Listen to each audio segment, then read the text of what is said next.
Good morning. The Judiciary Committee will come to order, and without objection, the chair is authorized to declare recesses of the committee at any time. We welcome everyone to this morning's hearing on transparency and accountability, examining Google and its data collection, use, and filtering practices. Before I recognize myself and the ranking member for opening statements, I'd like to recognize our first witness, the Majority Leader, Kevin McCarthy of California, for his statement. Welcome. Well, thank you, Mr. Goodlatte, Chairman Goodlatte, for working with me to organize this hearing. I want to thank Sundar Pichai for testifying on Capitol Hill. We appreciate and note your willingness to travel here and answer our questions. First, in a private setting in September, and now in a public setting. Google is one of the most valuable companies in America because of what it does. Google's search engine organizes the entire internet and by extension, almost all the information in the world. This is hardly an exaggeration. Here's a statistic you will hear a lot today, but it bears repeating. According to the Wall Street Journal, 90% of all internet searches go through Google. That is power, and it comes with responsibility. Mr. Pichai, it was necessary to convene this hearing because of the widening gap of distrust between technology companies and the American people. For our country and economy to grow stronger, the American people must be able to have trust in the great companies of the 21st century. We can alleviate some of their concerns today with transparency and candor. I hope we can begin to restore trust in the technology companies that shape our world, but we need answers. We need to know first that Google is committed to the free market ideals of competition and entrepreneurship that launched its revolutionary products to begin with. Second, we need to be sure that any political bias within Google's workforce does not creep into its search products. Third, we need to know that Google is living up to the America's belief in free expression and human rights when it deals with foreign governments. Now, a word on the last subject. Right now, Google reportedly is developing a censored search engine with the Chinese Communist Party. It is also developing next-generation technology on Chinese soil and in conjunction with Chinese national champions like Tencent. Technology that the administration considers a national priority. Now, this news raises a troubling possibility that Google is being used to strengthen China's system of surveillance, repression, and control. Right this very second, China's authoritarian system detains more than 1 million religious minorities in re-education camps. Mr. Pichai, I urge you to reflect on that fact and on the promise your company made when it pulled out of the China market in 2010. And I applauded you for that move in 2010. Back then, Google promised it would not censor its search results in China or compromise its commitment to a free and open internet. Now, in light of these recent events, I think the American people deserve to know, is something changed? And if so, what? All of these topics, competition, censorship, bias, and others point to one fundamental question that demands the nation's attention. Are America's technology companies serving as instruments of freedom or instruments of control? Are they fulfilling the promise of the digital age? Are they advancing the cause of self-government? Or are they serving as instruments of manipulation, used by powerful interests and foreign governments to rob the people of their power, agency, and dignity? I believe we need to grapple with these questions together as a nation. Because the free world depends on a free internet. We need to know that Google is on the side of the free world, and that it will provide its services free of anti-competitive behavior, political bias, and censorship. I want to thank you again for being here and answering these questions. I look forward to listening to the answers with a very open mind, and I yield back. I'd now like to invite Mr. Pichai to take his seat at the witness table.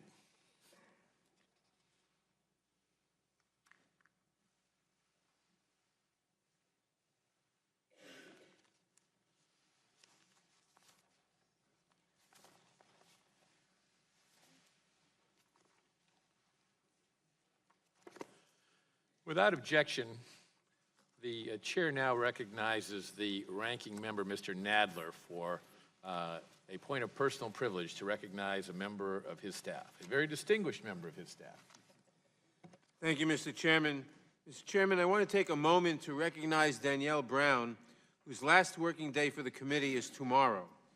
Danielle has served on the Judiciary Committee Democratic staff for more than a decade in a variety of roles, beginning as staff assistant and then going to counsel, parliamentarian, chief legislative counsel, and most recently, deputy chief counsel. Danielle has been essential to the operations of this committee, and she has been involved in nearly every important piece of committee business over the last decade. Her interests and expertise range from protecting vulnerable immigrants to ensuring reproductive freedom and preserving vital consumer protections. She is leaving us now, unfortunately, to become general counsel and parliamentarian of the Ways and Means Committee. Our loss is surely their gain. I wish her well. I appreciate her wise counsel. I thank her for all of her years of service to this committee, and I hope the committee will join me in thanking her for her years of service to this committee. Would the gentleman yield?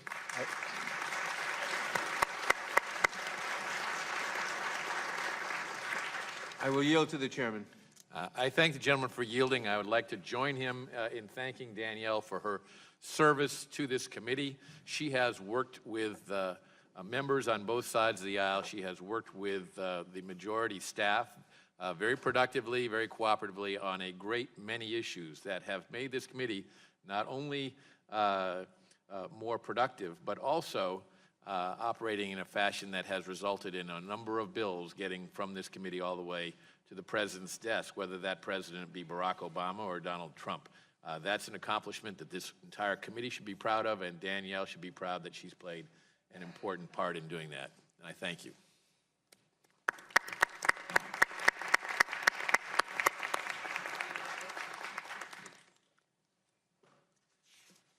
I now recognize myself for an opening statement. In the United States, Google operates the preeminent internet search engine, the leading email service provider, and the Android operating system, which runs most of the smartphones in the United States. When a consumer performs an internet search, sends an email, or uses his or her smartphone, Google collects information on that person.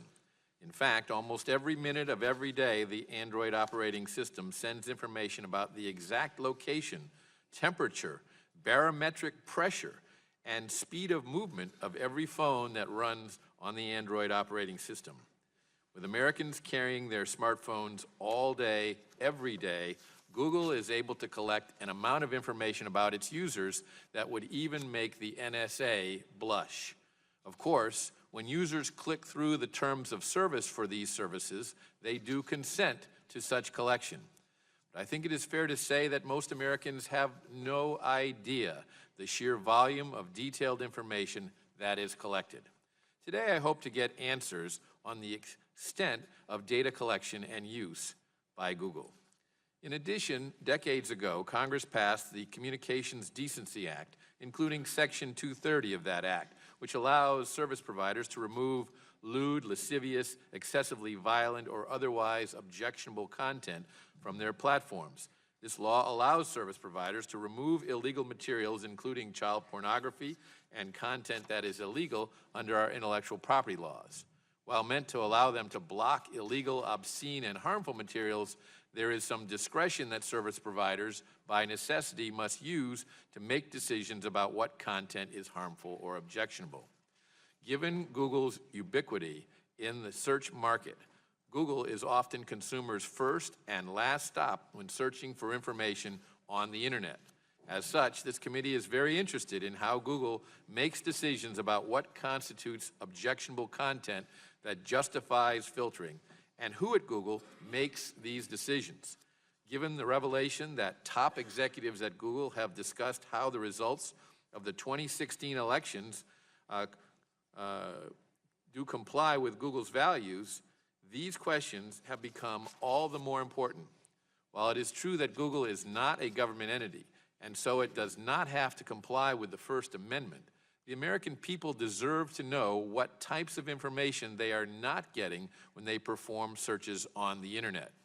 The market works best when information about products and services is readily available. And so today, on behalf of this committee and the American consumer, I hope to get answers from Mr. Pichai regarding who at Google makes the judgment calls on whether to filter or block objectionable content, and what metrics Google uses to make those decisions. I want to thank Google's CEO for his willingness to testify today and to answer these and other questions. With respect to search results, algorithmic screening is the primary means through which Google sorts data and information. Google's search algorithm, for example, calculates what is presented to a user based on the variables the user inputs into the search bar. At its best, Google's algorithm reaches the best answer in the least amount of time while providing choices to the user by ranking pages most relevant to the search inquiry. Of course, by ranking pages, Google search always favors one page over another. This kind of bias appears harmless. After all, the point of a search is to discriminate among multiple relevant sources to find the best answer. This process, however, turns much more sinister with allegations that Google manipulates its algorithm to favor the political party it likes, the ideas that it likes, or the products that it likes. There are numerous allegations in the news that Google employees have thought about doing this, talked about doing this, and have done it. The dangerous implications to a fair democratic process cannot be understated. One study performed by psychologist Robert Epstein has revealed that internet search rankings have a significant impact on consumer choices, mainly because users trust and choose higher-ranked results more than lower-ranked results. After performing 5 relevant double-blind randomized controlled experiments using a total of 4,556 undecided voters representing diverse demographic characteristics of the voting populations of the United States and India, the study revealed that biased search rankings can shift the voting preferences of undecided voters by 20% or more. The shift can be much higher in some demographic groups, and search ranking bias can be masked so that people show no awareness of the manipulation. The potential for this kind of bias is clearly problematic and is further compounded by the fact that Google every day collects mountains of information about its users while they are actively engaged with a Google product or even when they are not. According to a study conducted by Vanderbilt University, a dormant, stationary Android phone with Chrome active in the background communicated location information to Google 340 times during a 24-hour period, or at an average of 14 data communications per hour. The collection of location data may be obvious to most users, but they are often unaware of the many sensors that the Android platform supports, including an accelerometer, a barometer, and a photometer. These sensors, in addition to the cameras and microphone on a mobile device, can collate into a very accurate picture of where a user is, what they are doing, and who else is there. The shocking amount of information that Google collects via its phones was recently featured on Good Morning America, in which a reporter using an Android phone with no SIM card that wasn't connected to the internet discovered that the phone collected the device's movement, even identifying the mode of transportation, such as the subway or even a bicycle, and at times taking 10 sensor readings per minute. Moreover, Google's practice of reinforcing its dominance in light of allegations of self-serving bias creates little choice for consumers across the spectrum of internet-based products or services. Given that Google's ads show up on non-Google websites, and Google's search engine is being used as the default search tool on other products, such as the Apple phone, it is almost impossible to avoid Google altogether. Google is many things. It's one of the largest data collectors ever seen in human history. It's an advertiser that can get the right product to the right customer at precisely the right time. Google is also an internet giant, directing over 3.5 billion searches per day. With this massive authority, however, comes the potential for far-reaching abuse. The mere suspicion that Google manipulates its products and features for self-serving or even political purposes raises serious concerns about its business practices, its impact on free speech and our democratic process, and Americans' trust that the information gathered about them in their day-to-day lives is done with their knowledge and is not being used against them. My hope is that through our inquiries today, we will ensure more transparency and accountability going forward. Last, despite the nature and scope of today's hearing, Google is still the story of the American dream. The company was started by two individuals in a garage and grew to be one of the most successful companies in the world. 2 decades ago, we could not fathom instantaneous access to more information than that which is contained in all the encyclopedias in the world. Now we take that for granted because of the innovative services Google provides. With that, I want to again thank our witness for his presence here today. I look forward to your testimony. It's now my pleasure to recognize the ranking member of the committee, the gentleman from New York, Mr. Nadler, for his opening statement. Thank you, Mr. Chairman. Mr. Chairman, our society has become increasingly reliant on social media and other online platforms to obtain, create, share, and sort information. This information helps us make decisions ranging in importance from where to make dinner reservations to which candidate to vote for in a presidential election. The public's increasing use of these platforms has generated many positive benefits for society, but it has also given rise to some troubling trends. Google is among the dominant firms in this field. As such, given the public's widespread use and reliance on its products and services, there are legitimate questions regarding the company's policies and practices, including with respect to content moderation and the protection of user privacy. But before we delve into these questions, I must first dispense with a completely illegitimate issue, which is the fantasy dreamed up by some conservatives that Google and other online platforms have an anti-conservative bias. As I have said repeatedly, no credible evidence supports this right-wing conspiracy theory. I have little doubt that my Republican colleagues will spend much of their time presenting a laundry list of anecdotes and out-of-context statements made by Google employees as supposed evidence of anti-conservative bias. But none of that will actually make it true. But this fact-free propaganda does help generate the mistrust that the majority leader referred to a few moments ago. And even if Google were deliberately discriminating against conservative viewpoints, just as Fox News and Sinclair Broadcasting and conservative talk radio hosts like Rush Limbaugh discriminate against liberal points of view, that would be its right as a private company to do so, not to be questioned by government.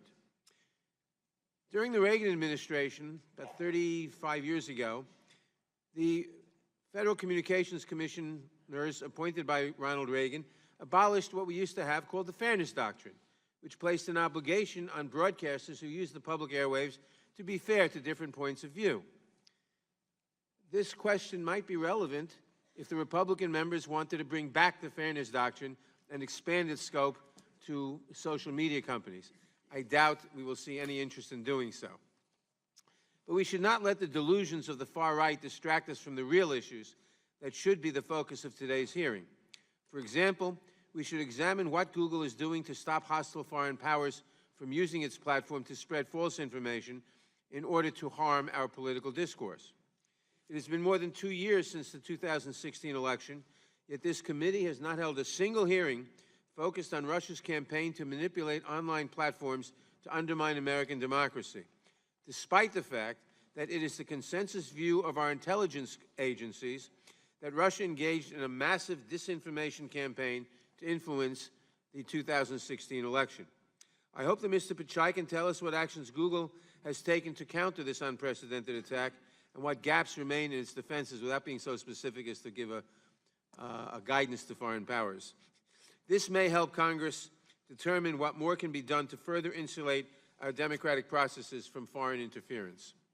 We should also examine how Google enforces community standards that prohibit racist or bigoted threats and other inappropriate conduct. While Internet platforms have produced many societal benefits, they have also provided a new tool for those seeking to stoke racial and ethnic hatred. The presence of hateful conduct and content on these platforms has been made all the more alarming by the recent rise in hate-motivated violence.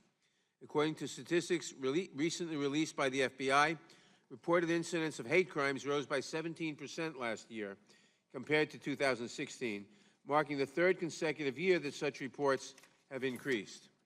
The horrible massacre at the Tree of Life Synagogue in Pittsburgh, the recent murder of an African-American couple in a Kentucky grocery store, the killing of an Indian engineer last year in Kansas are sadly not isolated outbursts of violence, but the most salient examples of a troubling trend. We should consider to what extent Google and other online platforms may have been used to foment and to disseminate such hatred, and how these platforms can play a constructive role in combating its spread. As the dominant player in its field, Google possesses significant market power. It is also useful to examine its policies and practices to ensure that other companies are able to compete in an open and fair marketplace. There are also concerns about the prevalence of pirated material available on Google and other internet platforms at the expense of legitimate content. Finally, it is important to know what Google is doing to protect its users' data privacy and data security. The Wall Street Journal recently reported that Google discovered last March that a bug in its social media platform Google+ had exposed the private profile data of up to 500,000 users to third-party developers, but it opted not to disclose the issue publicly, not even to those who may have been affected at the time. And just yesterday, the company announced that it had discovered another Google+ bug that may have exposed the private profile data of millions of users. While Google has so far found no evidence that developers have in fact abused these bugs, or that any user profile data has been misused in any way, incidents like this still raise legitimate questions about what types of data exposures a company is obligated to disclose publicly. It also raises questions about how much control users should have over their own data and how such control should be regulated. I am also disturbed by recent reports that Google is developing a search engine for the Chinese mainland market. According to these reports, this search engine would not only accommodate Chinese government censors, it might allow the Chinese government to track individuals by linking search terms to the user's mobile phone number. Unfortunately, in this, our fourth hearing devoted to entirely fictitious allegations of anti-conservative bias by internet companies, we will waste more time and more taxpayer money on elevating well-worn right-wing conspiracy theories instead of concentrating on the substantive questions and issues that should be the focus of our hearings. Our committee can and must and will do better. I yield back the balance of my time. Thank you, Mr. Nadler. We welcome our distinguished witness, and if you would please rise, I'll begin by swearing you in. Please raise your right hand. Do you swear that the testimony that you are about to give shall be the truth, the whole truth, and nothing but the truth, so help you God? I do. Thank you. Let the record show that the witness answered in the affirmative. Our only witness today is Mr. Sundar Pichai. Mr. Pichai is the Chief Executive Officer of Google. Your written statement will be entered into the record in its entirety, and we ask that you summarize your testimony in 5 minutes. To help you stay within that time, there's a timing light on your table. When the light switches from green to yellow, you have 1 minute to conclude your testimony. When the light turns red, it signals your 5 minutes have expired. Mr. Pichai, you are very welcome, and you may begin. Chairman Goodlatte, Ranking Member Nadler, distinguished members of the committee, thank you for the opportunity to be here today. I joined Google 15 years ago and have been privileged to serve as CEO for the past 3 years. But my love for information and technology began long before that. It's been 25 years since I made the US my home. Growing up in India, I have distinct memories of when my family got its first phone and its first television. Each new technology made a profound difference in our lives. Getting the phone meant I could call ahead to the hospital to check that the blood results were in instead of taking a 2-hour trip there. And the television, well, it only had one channel, but I couldn't have been more thrilled by its arrival. Those experiences made me a technology optimist, and I remain one today. Not only because I believe in technology, but because I believe in people and their ability to use technology to improve their lives. I'm incredibly proud of what Google does to empower people around the world, especially here in the US. I'd like to take a moment to share a bit of background on that. 20 years ago, 2 students, one from Michigan and one from Maryland, came together at Stanford with a big idea: to provide users with access to the world's information. That mission still drives everything we do, whether that's saving you a few minutes on your morning commute or helping doctors detect disease and save lives. Today, Google is more than a search engine. We are a global company that's committed to building products for everyone. That means working with many industries, from education and healthcare to manufacturing and entertainment. Even as we expand into new markets, we never forget our American roots. It's no coincidence that a company dedicated to free flow of information was founded right here in the US. As an American company, we cherish the values and freedoms that have allowed us to grow and serve so many users. And I'm proud to say we do, and we will continue to work with the government to keep our country safe and secure. Over the years, our footprint has expanded far beyond California to states such as Texas, Virginia, Oklahoma, and Alabama. Today in the US, we are growing faster outside of the Bay Area than within it. I've had the great opportunity to travel across the country and see all the places that are powering our digital economy, from Clarksville to Pittsburgh to San Diego, where we recently launched a partnership with the USO to help veterans and military families. Along the way, I've met many people who depend on Google to learn new skills, find jobs, or new businesses. Over the past year, we have supported more than 1.5 million American businesses. And over the past 3 years, we have made direct contributions of $150 billion to the US economy, added more than 24,000 employees, and paid over $43 billion to our US partners across Search, YouTube, and Android. These investments strengthen our communities and support thousands of American jobs. They also allow us to provide great services to our users to help them through the day. It's an honor to play this role in people's lives. And it's one we know comes with great responsibility. Protecting the privacy and security of our users has long been an essential part of our mission. We've invested an enormous amount of work over the years to bring choice, transparency, and control to our users. These values are built into every product we make. We recognize the important role of governments, including this committee, in setting rules for the development and use of technology. To that end, we support federal privacy legislation and proposed a legislative framework for privacy earlier this year. Users look to us to provide accurate, trusted information, and we work hard to ensure the integrity of our products. We have put a number of checks and balances in place to ensure they continue to live up to our standards. I lead this company without political bias and work to ensure that our products continue to operate that way. To do otherwise would be against our core principles and our business interests. We are a company that provides platforms for diverse perspectives and opinions, and there is no shortage of them amongst our employees. Some Googlers are former servicemen and women who have risked much in defense of their country. Some are civil libertarians who fiercely defend freedom of expression. Some are parents who worry about the role technology plays in our households.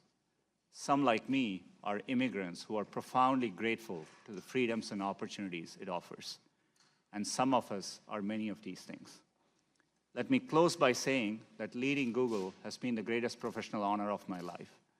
It's a challenging moment for our industry, but I'm privileged to be here. I greatly appreciate you letting me share the story of Google and our work to build products worthy of the trust users place in us. Thank you for the opportunity, and I look forward to answering your questions.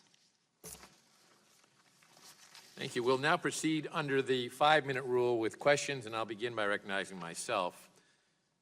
Mr. Pichai, is it true that the Android operating system sends Google information every few minutes, detailing the exact location of a smartphone within a few feet, the speed of movement of the phone, the altitude of the phone sufficient to determine what floor of a building the phone is on, the temperature surrounding the phone, and other readings? And if so, with Americans carrying their phones with them virtually at all times, doesn't the collection of this volume of detailed information really mean that Google is compiling information about virtually every movement an individual with a smartphone is making every hour of every day? Mr. Chairman, thank you for that question. Today, for any service we provide our users, we go to great lengths to protect their privacy, and we give them transparency, choice, and control. Android is a powerful platform and provides smartphone for over 2 billion people. And as part of that, it depends on the applications users choose to use. If you're using a fitness application, which is detecting the number of steps you walk, you expect it to send that information. But it's a choice users make. We make it clear, and it depends on the use cases. So the answer to my question, my first question is yes. Is that correct, that the information that I cited is gathered by Google? For Google services, you have a choice of what information is collected, and we make it transparent. I understand there are uses that consumers make use of. I use it to keep track of the number of steps I walk. I understand that service that one of your competitors provides, so I understand that purpose. But do you think the average consumer understands that Google will collect this volume of detailed information when they click through the terms of service agreements in order to use the Android operating system? It's really important for us that, that average users are able to understand it. This is why we do something called privacy I checkup. think average users read the terms of service and the updates that are very frequently sent to us. Beyond the terms of service, we remind users to do a privacy checkup, and we make it very obvious. Every month, in fact, in the last 28 days, 160 million users went to their My Account settings, where they can clearly see what information we have. We actually show it back to them, and we give clear toggles by category where they can decide whether that information is collected, stored, or more importantly, if they decide to stop using it, we work hard to make it possible for users to take their data with them if they choose to use another service. Let me switch to the issue of Section 230 of the Communications Decency Act. You heard me say in my opening statement that this provides broad liability protections for you and other technology companies for good faith restrictions that when Google thinks something is obscene, lewd, lascivious, filthy, excessively violent, harassing, or otherwise objectionable. On the other hand, objectionable material, by whatever standard applied, likely elicits the most engagement from users on your site. And for Google, increased engagement potentially means increased revenue. However, it is important for Google to make very clear where it draws the line, and I don't believe Google has done its best to make that clear. So what I would ask is the following. Would Google or YouTube be willing to make changes in support of a healthier civic dialogue if doing so meant a drop in user engagement metrics? Absolutely, Mr. Chairman. We have a long track record of, we have always focused on long-term goals towards user satisfaction. We focus on their knowledge, happiness, success, and that's what we work hard to create. It is important to us that platforms like YouTube are viable over the long run. It's in our natural incentive to do so. YouTube is a place where users, advertisers, and content creators who make their livelihoods use the platform. And so we want to make this work in a sustainable way. When it comes to political advertising, as you know, some of your competitors in other advertising media are required by law to offer the same rate, the lowest rate, as a matter of fact, to all political candidates. So, for example, that's true in television and radio. Should competing political candidates be charged the same effective ad rates to reach prospective voters? Our advertising products are built without any bias, and the rates are competitive, set by a live auction process. So depending on the keywords for which you're bidding for, depending on the demand there is in the auction, the prices are automatically calculated. So, the system decides that based on supply and demand. I understand it's automatically calculated, but could two competing political candidates targeting the same audience see different ad rates? And if yes, could that disparity be substantial? There wouldn't be a difference based on any political reasons unless there are keywords which are of particular interest and the market determines it. So it's essentially a supply-demand equilibrium. It can lead to difference in rates, but it will vary from time to time. Can those rates be very substantial in difference? There could be occasions where, yes, there could be difference in rates. Yeah, I haven't looked at the specifics of it. Yeah. So the result is different than in other markets like television or radio, where every candidate is entitled to the lowest rate that television station or radio station offers to any political candidate for office. There could be variations based on the time of the day, the keywords you're choosing to go for, the geographies you're advertising in. But it's decided by the system, and it's a process we have done for over 20 years. And let me assure you, anything to do with our civic process, we make sure we do so in a nonpartisan way, and it's really important for us. Thank you. The chair recognizes the gentleman from New York, Mr. Nadler, for 5 minutes. Thank you, Mr. Pichai. According to media reports, Google found evidence that, well, let me go the other one first. Google found a bug in its Google Plus social media platform that could have potentially exposed the private data of up to 500,000 users without the consent of third-party developers. Google, however, did not disclose this bug until months later after it was revealed by a report in the Wall Street Journal. Yesterday, as I mentioned before, you announced another bug. What legal obligations is the company under to disclose data exposures that do not involve sensitive financial information, but still involve private personal data like a user's name, age, email address, or phone number? Congressman, we take privacy seriously. The bugs you mentioned are bugs. We found them by either doing an audit or using our automated testing systems.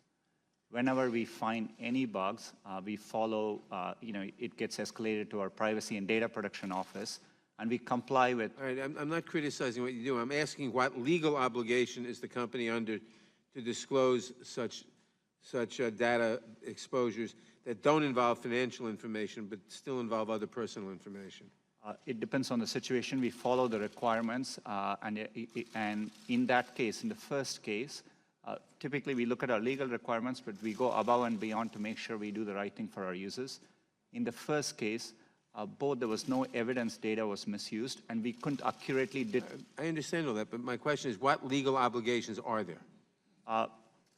Today, right now, if you have found a bug, and you've ascertained, once you've done the investigation and you've ascertained the users who are eligible for notification, my understanding is you have 72 hours, and we both notify users as well as regulators in that time frame. Okay, thank you. Now, according to media reports, Google found evidence that Russian agents spent thousands of dollars to purchase ads on its advertising platforms that span multiple Google products as part of the Russian agents' campaign to interfere in the election 2 years ago.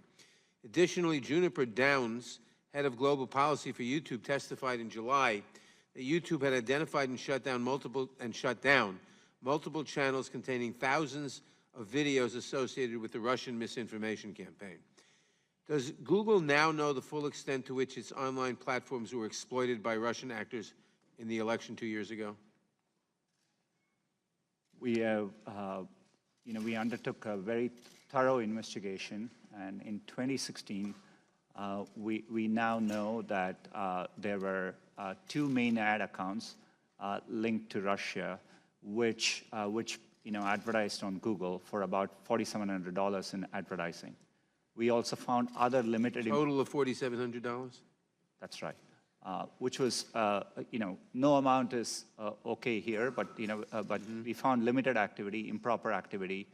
We have learned a lot from that, and we've, dramatically increased the protections we have around our election offerings. Leading up to the current elections, we again found limited activity, both from the Internet Research Agency in Russia, as well as accounts linked to Iran. And what specific steps have you taken, including during the recent 2018 elections, to protect against further interference by Russia or other hostile foreign powers? We have undertaken a significant review of how ads are bought. We look for the origin of these accounts. We share and collaborate with law enforcement, other technology companies, and we essentially are investing a lot of effort and oversight in this area. And looking ahead to the next Congress, I assume we can have your assurances that Google will work with this committee as we examine the issue of how to better secure our elections from future foreign interference? Congressman, protecting our elections is foundational to our democracy, and you have my full commitment that we'll do that. Okay, my last question, because time is running out. What are you doing, what is Google doing to combat the spread of white supremacy and right-wing extremism across YouTube? Congressman, YouTube is an important platform. We do want to allow for diverse perspectives and opinions, but we have rules of the road. We have clear content policies, and we have policies against many categories, and we are transparent about these policies. And, and when we find violations on our policies, we do remove those videos and handle content. When you find violations, you what? Of our policy. For example, we have policies against hate speech, and we clearly define them. And if we find any violations there, we do take down content. When you take down the content, do you note who put it up so you can flag future content from the same sources? We look at it on a video-by-video basis. To the extent there are repeat offenses from a same account, we do take into account, and we notify the content creator, and we follow up accordingly. Thank you very much. I yield back. Chair recognizes the gentleman from Texas, Mr. Smith, for 5 minutes. Thank you, Mr. Chairman. Mr. Chairman, Google has revolutionized the world, though not entirely in the way I expected. Americans deserve the facts objectively reported. The muting of conservative voices by internet platforms has intensified, especially during the presidency of Donald Trump. More than 90% of all internet searches take place on Google or its subsidiary, YouTube, and they are curating what we see. Google has long faced criticism for manipulating search results to censor conservatives. Conservative individuals and organizations have had their pro-Trump content tagged as hate speech or had their content reduced in search results. And enforcement of immigration laws has been tagged as hate speech as well. Such actions pose a grave threat to our democratic form of government. PJ Media found that 96% of search results for Trump were from liberal media outlets. In fact, not a single right-leaning site appeared on the first page of search results. This doesn't happen by accident, but is baked into the algorithms. Those who write the algorithms get the results they must want, and apparently management allows it. Dr. Robert Epstein, a Harvard-trained psychologist, authored a study recently that showed Google's bias likely swung 2.6 million votes to Hillary Clinton in the 2016 election. Google could well elect the next president with dire implications for our democracy. This should be of real concern to all but the most politically partisan. Those at the top set the tone. It will require a Herculean effort by the chief executive and senior management to change the political bias now programmed into the company's culture. And Mr. Vijay, let me ask my first question about those examples of political bias that I just mentioned, and you're going to hear others too. In your opening statement, you mentioned your desire to provide information that was without political bias. Clearly, that's not working. So what are you going to improve that situation? Congressman, thanks for the question. If I may, some of the studies you mentioned, we have investigated those. There are other studies which have looked at it. We have found issues with the methodology and the sample size and so on. But let me step back and say, providing users with high quality, accurate, and trusted information is sacrosanct to us. It's what our principles are, and our business interests, our natural long-term incentives are aligned with that. We want to serve users everywhere, and we need to earn their trust in doing so. Right. So what actions are you going to take to try to counter the political bias in some of those examples that I just gave? I mean, they're irrefutable, so it occurs. You have to take some responsibility for that bias. What do you intend to do about it? Congressman, with respect, Dr. Epstein's study, we have investigated. We don't agree with the methodology. Happy to follow up with your office and give our findings on that study. When we look at it, we evaluate our studies to evaluate our search results. Today, we use a very robust methodology, and we have been doing this for 20 years.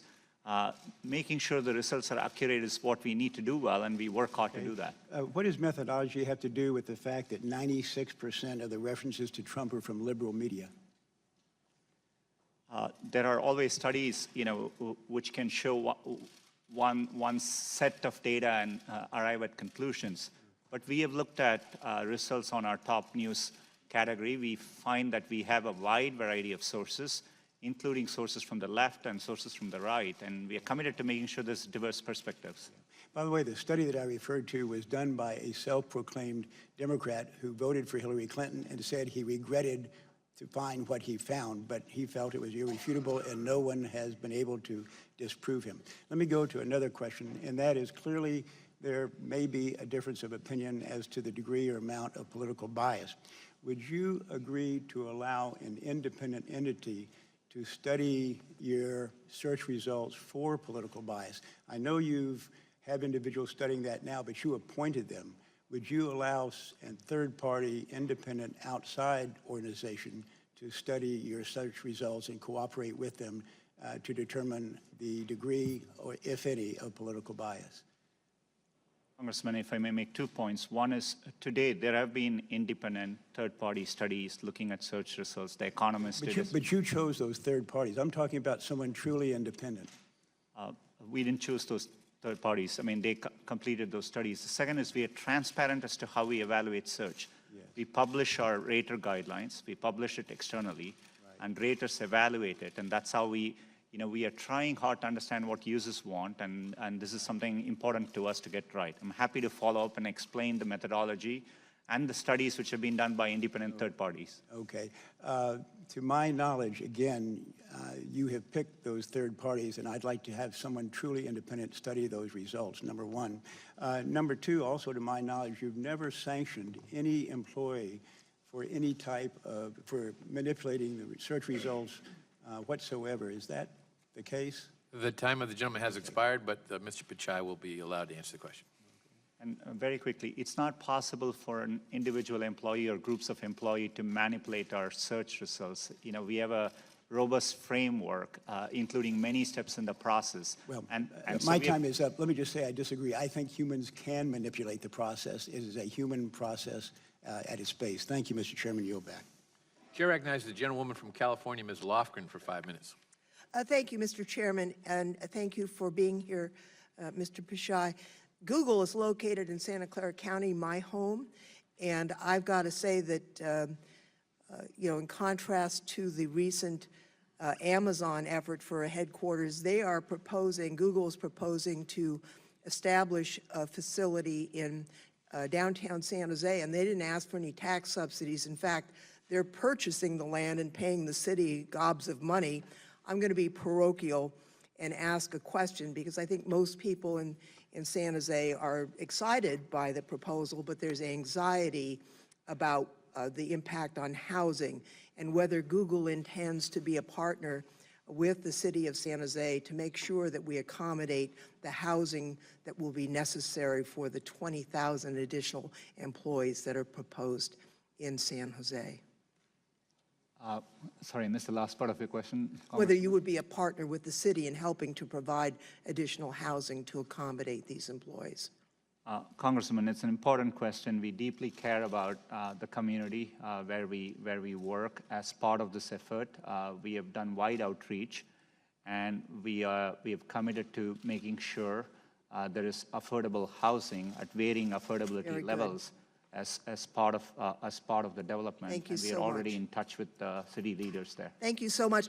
There's so many questions, and we're not going to be able to deal with them all today. I'm hoping in the next Congress we will be able to visit with you and other tech companies to go through issues of privacy, data localization and its relationship to human rights, competition policies, the issue of takedown requests by authoritarian regimes, encryption policy and what's going on in Australia, filtering and confirmation bias and its impact on society generally, both culturally and politically.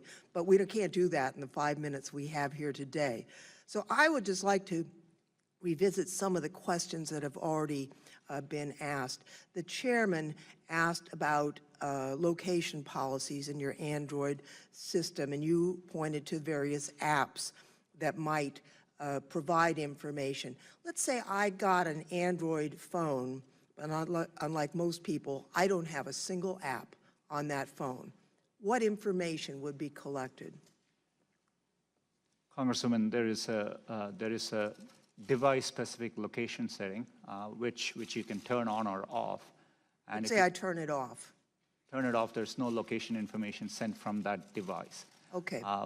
But this is a complex area. There are times, for example, your IP address may include some location information. Correct. It's an area we are committed to doing more to make it easier. Now, manipulation of search results. I think it's important to talk about how search works. Right now, if you Google the word idiot under images, a picture of Donald Trump comes up. I just did that.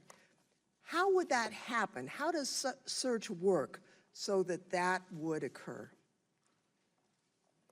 We provide search today for any time you type in a keyword. We, as Google, we've gone out and crawled and stored copies of billions of web pages in our index, and we take the keyword and match it against web pages and rank them based on over 200 signals. Things like relevance, freshness, popularity, how other people are using it. And based on that, at any given time, we try to rank and find the best results for that query. And then we evaluate them with external raters to make sure that, and they evaluate it to objective guidelines.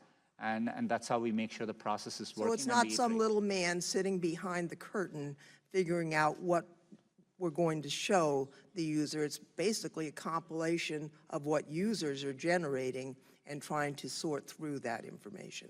Last year, we served over 3 trillion searches, and just as a fact, every single day, 15% of the searches Google sees, we have never seen them before. So, this is working at scale, and we don't manually intervene on any particular search result. I would just like to note, from time to time, my colleagues on the other side of the aisle complain that they hear an individual engineer appears to be a Democrat. And I just like to put this in context. In Santa Clara County, Donald Trump in the 2016 election got 20% of the vote. That's how much of the vote he got. So it's not a surprise that the engineers who live in Santa Clara County would reflect that general political outcome. That has nothing to do with the algorithms and the really automated process that is the search engine that serves us. If we didn't have Google, we wouldn't be able to find any information in the efficient way that we do. I look forward next year to working with you on some of the very serious questions that we face. It's pretty obvious that bias against conservative voices is not one of them. Thank you very much. My time has expired, Mr. Chair. The chair recognizes the gentleman from Ohio, Mr. Shabbat, for 5 minutes. Thank you, Mr. Chairman. And Mr. Pichai, let me start out with something real quickly. We've heard several times this morning the mention that 90% of the time that a person, he or she, does an internet search, that it's through Google. Would you basically agree that that's true? More than ever, there are many ways users access information. Just to give an example, if you're trying to shop, if you're trying to buy something, more than 50% of product searches originate with Amazon in the US today. If you're looking for information on news, today you can get it from more sources than ever before. But do you dispute then the 90% number? Our internal, it's tough for us to assess the numbers. There are external studies which have shown different numbers, including lower numbers than that. Okay. Now, you've heard the allegation this morning. I know you dispute it, but you've heard the allegation that there's a bias in favor of liberal or progressive points of view and against a more conservative point of view. You've heard that this morning already, is that correct? Yes, I'm... Okay. Let me tell you now about a firsthand experience that I've had. I do a weekly blog. I've been doing it for the better part of 9 years now. And a while back, Republicans in the House passed legislation to repeal and replace Obamacare. Our bill was called the American Health Care Act, or the AHCA. When I was writing my blog about that, I Googled American Health Care Act, and virtually every article was an attack on our bill. Article after article alleging that our bill would result in millions and millions of people losing the great care that they were supposedly getting under Obamacare. I would argue that was completely false, but it wasn't until you got to the third or fourth page of search results before you found anything remotely positive about our bill. Let me give you a second example. The Republican tax cut bill was passed about a year ago, the Tax Cuts and Jobs Act, same story. Article after article attacking the Republican tax cut plan, alleging the tax cuts only went to the rich, when in actuality about 85% of taxpayers got their taxes cut, including millions and millions of middle-class taxpayers. And once again, to find any article that had anything remotely good to say about our plan, you had to go deep into the search results. Now, I know Google's attitude. The algorithm made us do it, but I don't know that I buy that. How do you explain this apparent bias on Google's part against conservative points of view, against conservative policies? Is it just the algorithm, or is there more happening there?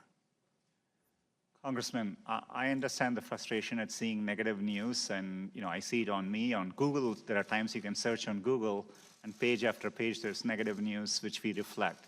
But what is important here is we use a robust methodology to reflect what is being said about any given topic at any particular time. And we try to do it objectively using a set of rubrics.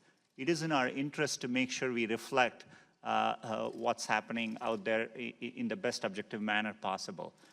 I can commit to you and I can assure you, we do it without regards to political ideology. Our algorithms have no notion of political sentiment. I guess, I'm going to run out of time here. I apologize for interrupting, but and I sincerely believe that you believe what you're saying here. But you've got almost 90,000 employees. Somebody out there is doing something that just isn't working if you're looking for unbiased results. And I've seen this firsthand.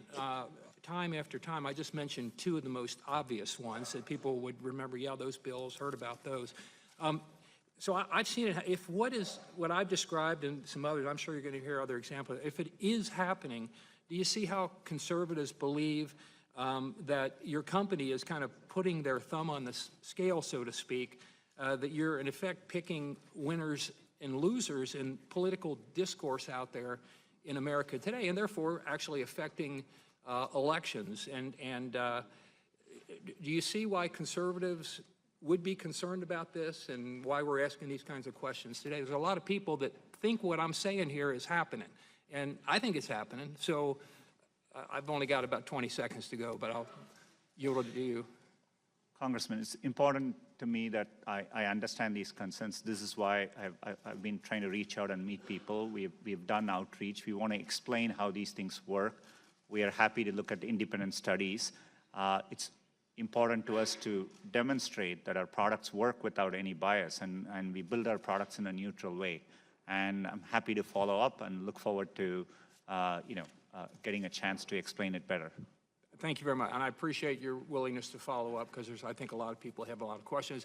And I know I'm already out of time, but let me also thank Google for one thing. I happen to be chair of the House Small Business Committee, and your company has worked with an awful lot of small businesses all across the country, created a lot of jobs, and I commend you for that. Yield back. The chair recognizes the gentleman from the gentlewoman from Texas, Ms. Jackson Lee, for 5 minutes. Good morning, Mr. Pichai. I'm right here. It's a pleasure to have you here this morning. I'm going to try and answer or offer to you questions initially that require just a yes or no answer, if you would. Does Google choose conservative voices over liberal voices? We approach our work without any political bias. We build it in a neutral way. Answer is no, or yes or no? No, Congressman. If hate speech provokes violence, Is that the definition beyond other aspects that you consider that you would take it down? I know there are other aspects, but particularly encouraging violence. Does that get taken down? In primary purpose of inciting violence is what we consider as hate speech. Yes, Congressman. And it would be taken down? Yes, we would remove. I want to just take note of the fact that I look forward to best practices when we start the 116th Congress in terms of having more hearings. My view is that this committee has washed its hands clean of engaging in meaningful oversight of technology platform efforts to sift through content being sold by hostile foreign actors claiming to heighten social division at the peril of democracy. I won't ask a question on that, but I will make mention of the Universal Declaration of Human Rights, Article 12, which says no one should be subjected to arbitrary interference with his privacy. And it's been noted that Google does engage in reviewing emails. Would you commit to adhering to Article 12 of the Declaration of Human Rights that relates to protecting the privacy of individual emails? You know, we think privacy is an important individual right. It's an important human right, and we are committed to upholding that and happy to engage in any discussions with respect to that. I'd like to do so. We know that building the U.S. economy through innovation is very important.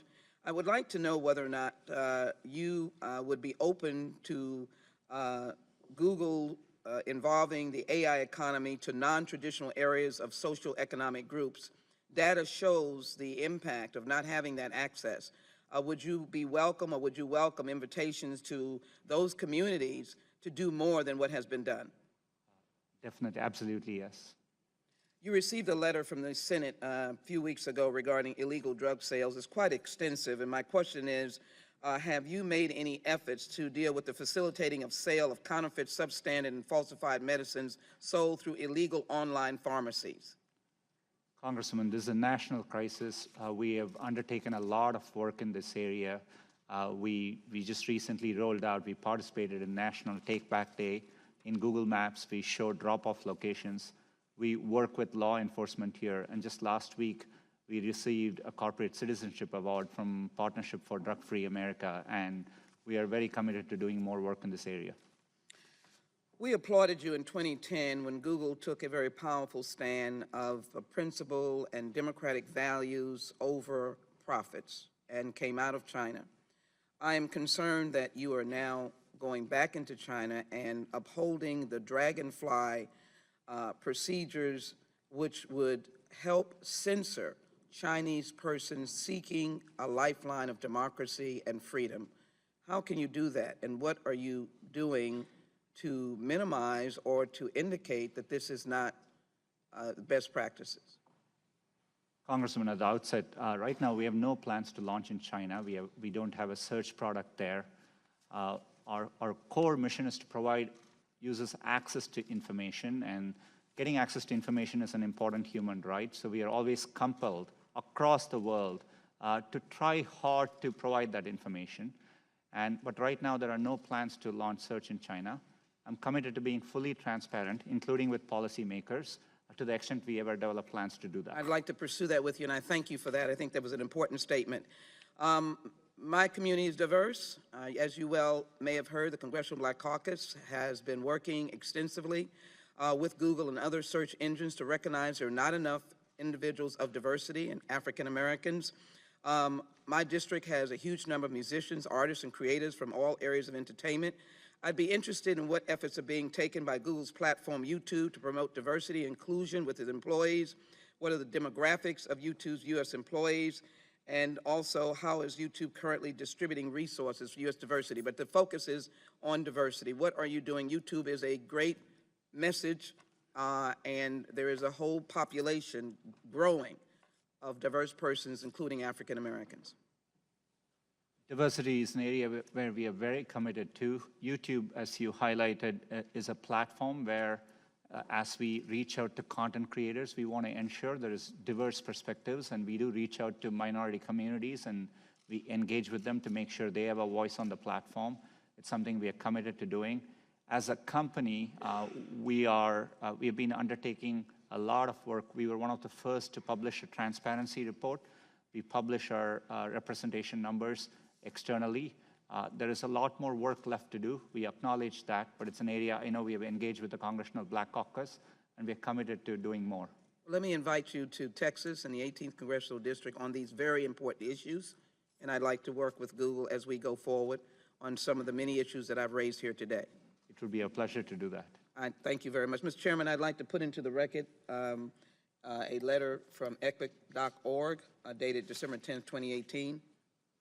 Ask unanimous consent, Mr. Chairman. Without objection.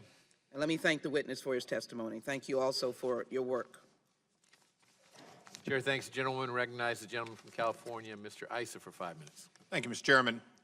Mr. Pachai, I would like to follow up on some of the gentlemen that came before me on this side of the dais who talked about the bias.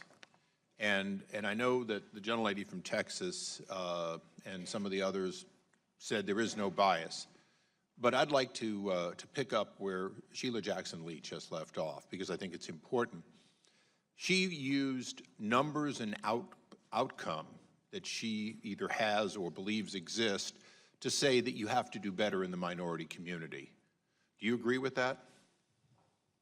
As a company, we are committed to making sure. No, but statistically, the outcome that she measures is how she asks you to do better, because your outcome is insufficient relative to the size of her community. Do you agree with that? I interpret it as we today don't have enough representation internally. Very good. You got her point. Now, here's the point that I think we're giving. If you measure the outcome, such as some of those that were just listed by the gentleman from Texas and Ohio, what you find is that there is an appearance of bias, including, quite frankly, the outcome of search engines, even the question of whether if I pay for advertising and my Democratic opponent pays for advertising, if the characteristic of what we happen to search for somehow is more expensive if you're trying to get conservative than Republican. Those are outcome events. Will you commit to look in the case of potential political bias in all aspects of your very large company to look at the outcome, measure the outcome, and see if, in fact, there is evidence of bias using that, and then work backwards to see if some of that can be evened to what would appropriately be the outcome? Do you see my point there? Congressman, I understand. We don't want any, while I'm confident we don't approach our work with any political bias, I think it's important to me that we always look at outcomes and we assess to make sure there's no evidence of bias. And the reason I give you this point, for most of my adult life, there have been laws on the book to stop the events that Ms. Jackson-Lee speaks of. We have had laws to protect minority communities. We have had laws to protect against segregation and bias. And yet, there are measurements that are still being used, including, quite frankly, we create districts that are dedicated to minorities in this country under federal orders because of a history or a measurement of outcome. And I would ask you to seriously come back, commit to measure, and when you find an outcome that is inconsistent with that which would be ordinarily predictable. I mean, we are two parties relatively tied in the outcome of elections on a national basis. If that outcome doesn't come out similar, then in fact, you have the evidence to work backwards and see if in fact policies can be found which are causing that artificially. And which, by the way, might include an overzealous liberal crowd that simply spends more time trashing Republicans than vice versa. That might be what you find, but unless you look at the outcome, you're always going to say, well, we seem to be fair, but the outcome measured by my colleagues will, in fact, not work out. Congressman, I think it's a valid point. I appreciate it and happy to engage more and follow up on it. I want to get through just two more quick things. In your opening statement and in the questions you've asked, you have talked about turning off location and other data collection. And there are two things that I'm concerned about.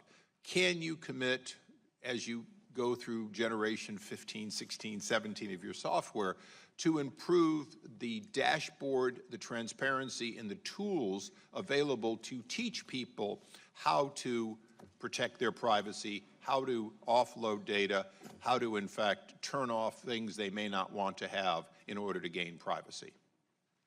It's an area we want to do better. I want to acknowledge as the company has grown a lot, there is complexity, and it's something I do think we can do better. More than we do today show clear dashboards with the data and give controls, but we want to simplify it, make it easier for average users to navigate these settings, and it's something we are working on. And I will tell you, each time I try to turn it on and off, refreshing my memory is a pain, because there is no simple place to go to find out how to do it. But the reality is, I agree that you do have a dashboard, most don't. I ask unanimous consent now that an article from the Wall Street Journal, October 8th of 2018, be placed on the record. Without objection. And in that article, it talks about that the user data breach. And it also makes us aware that there's a memorandum at Google, and that memorandum has been requested by multiple members of Congress, including Senator Thune. Would you commit to provide that memorandum to Congress so that we can know more about the internal workings related to this breach? I'm happy to have my office follow up on it. I'm not fully aware of all the specifics there, but definitely I can commit to following up with your office on it. Thank you. Thank you, Mr. Chairman. Yield back. Chair thanks the gentleman and recognizes the gentleman from Tennessee, Mr. Cohen, for 5 minutes. Thank you, Mr. Chair. Howdy. First, I'd like to follow up what Mr. Issa was talking about. I use your apparatus often, or your search engine, and I don't understand all of the different ways that you can turn off the locations. There's so many different things. Have you considered having an online school that people could go to with a Google rep, and you could kind of log in and kind of ask questions, or have Google, and not like Comcast where you get put on hold for 30 minutes and then find somebody who you can't understand. Something easy to talk to somebody and say, how do I do this or that? Congressman, we are constantly looking for better ways to do it. One of the areas is giving online tutorials, and we haven't specifically looked at an option like that, but I'm happy to take that feedback. Today, we do remind people of privacy checkups, and we walk them through a flow. Around 20 million people come to it every day, and so we do. That's online, though. That's online. But you don't have individuals. I find it's a lot easier to talk to somebody and go, this is what I want, because the other thing is frustrating. But if you could look into that, I think it would help. Privacy is something I think many people, and myself included, are interested in, but sometimes it's difficult to use the device to get that. Definitely. You said that you can turn off your location history, but that still your IP address will track your information. Is that correct? All I meant, not just common to Google. Today, many internet companies do collect and sometimes store IP information for security reasons. For example, we need to know the language in which we serve your search results. There may be some location information, in there. Location turns out to be in the fabric of how people use internet today. I do think it's important there is legislation in this area. As a company, we want to try and simplify things and be state of the art, but it is a complex area. We realize we need to do better, and we are working on it. Question about Russia. In recent months, authoritarian regimes, most prominently Vladimir Putin's regime in Russia, which seems to have first place, they're the Heisman winner of that, have used bots to manipulate YouTube's algorithms into restricting the accessibility of online content from democratic and human rights activists. Would the gentleman suspend Sure. the individual who has Stop the provided clock, us with a poster will remove that immediately from the room? Or the... Could we have the doors closed? Could we have the doors closed? Capitol Police will escort the gentleman out of the building. I feel like I'm at a USC football game and shiver them. Absolutely. Thanks. Gentleman's recognized. And I get 20 more seconds, right? Yes, without objection. All right, so in recent months, authoritarian regimes, most prominently Vladimir Putin's regime in Russia, have used bots to manipulate YouTube's algorithms into restricting the accessibility of online content from democratic and human rights activists by piling up tens of thousands of artificial dislikes to their videos. I'm aware human rights activists had met with representatives of Google to discuss this problem and find a way of amending the algorithms to prevent this abuse by authoritarian regimes, but so far no systemic solution has been found. YouTube is the main platform for democratic and human rights activists in authoritarian countries where the mainstream media are controlled by the governments. This results in YouTube algorithms as they currently operate, putting up barriers to the distribution of such content. What is YouTube and Google currently doing to address this problem? Congressman, both YouTube and Google are really committed to freedom of expression. We do want to be a platform by which people can get their messages out, and we work hard to do that. And, you know, I'm not sure of all the specifics in that particular case, but happy to follow up. But in general, we work hard. We operate around the world. Part of the reason we do it is so that we can be a platform by which people can get their messages out, and including human rights activists. But there are ways that bots could influence the algorithm by going in and disliking or whatever. Is that not right? You know, throughout our systems, we deal with, you know, spam bots and bots of many, many kinds. It's what we have worked hard over 20 years to make sure we can counter. We have several measures in place. We detect these activities and we respond strongly. To follow up on this, should I talk? I heard on television this morning, MSNBC said you have almost 200 lobbyists, and it's amazing that they all look like Ed On. But should I just talk to one of the Ed-ons and ask him to get with you on this issue? We'll definitely have our office follow up. Yeah. Thank you, sir. And by the way, as far as MSNBC would be a news, I mean, if you're on MSNBC, wouldn't that be in your news? Is MSNBC a news provider? Is that your question? So if you, like I put my name in here, Rep. Steve Cohen, I punch news. This weekend I was on MSNBC 4 times. And yet, the first thing that comes up is the Daily Caller, not exactly a liberal, but I guess well-known group. Then Roll Call, then Breitbart News, then the Memphis Business Journal, then Breitbart News, then Breitbart. So it looks like you are overly using conservative news organizations on your news. And I'd like you to look into the overuse of conservative news organizations to put on liberal people's news on Google. And if you'd let me know about that, I'd appreciate it. You know, we do get concerns across both sides of the aisle. You know, I can assure you we do this in a neutral way, and we do this based on that specific keyword, what we are able to assess as the most relevant information. And I'm sure you try to, but it's hard for me to fathom being on MSNBC for like 8 minutes each show, 4 times, and there's more content on Breitbart News than MSNBC. That might say something about, well, I'm not going to say that. Scary. Thank you, sir. Chair recognizes the gentleman from Ohio, Mr. Jordan, for 5 minutes. Thank you, Mr. Chairman. Mr. Pichai, in your opening statement, you said, I lead this company without political bias and work to ensure that our products operate that way. Ileana Murillo is Google's head of multicultural marketing. Does Ms. Murillo do good work? I'm not directly familiar with her work, but she's an employee of Google, and you know, we are proud of her employees. Well, you praised her work. The day after the 2016 election, in a 4-page email she wrote about her work with the Latino vote, she said, even Sundar gave our effort a shout out. Is she referring to you there?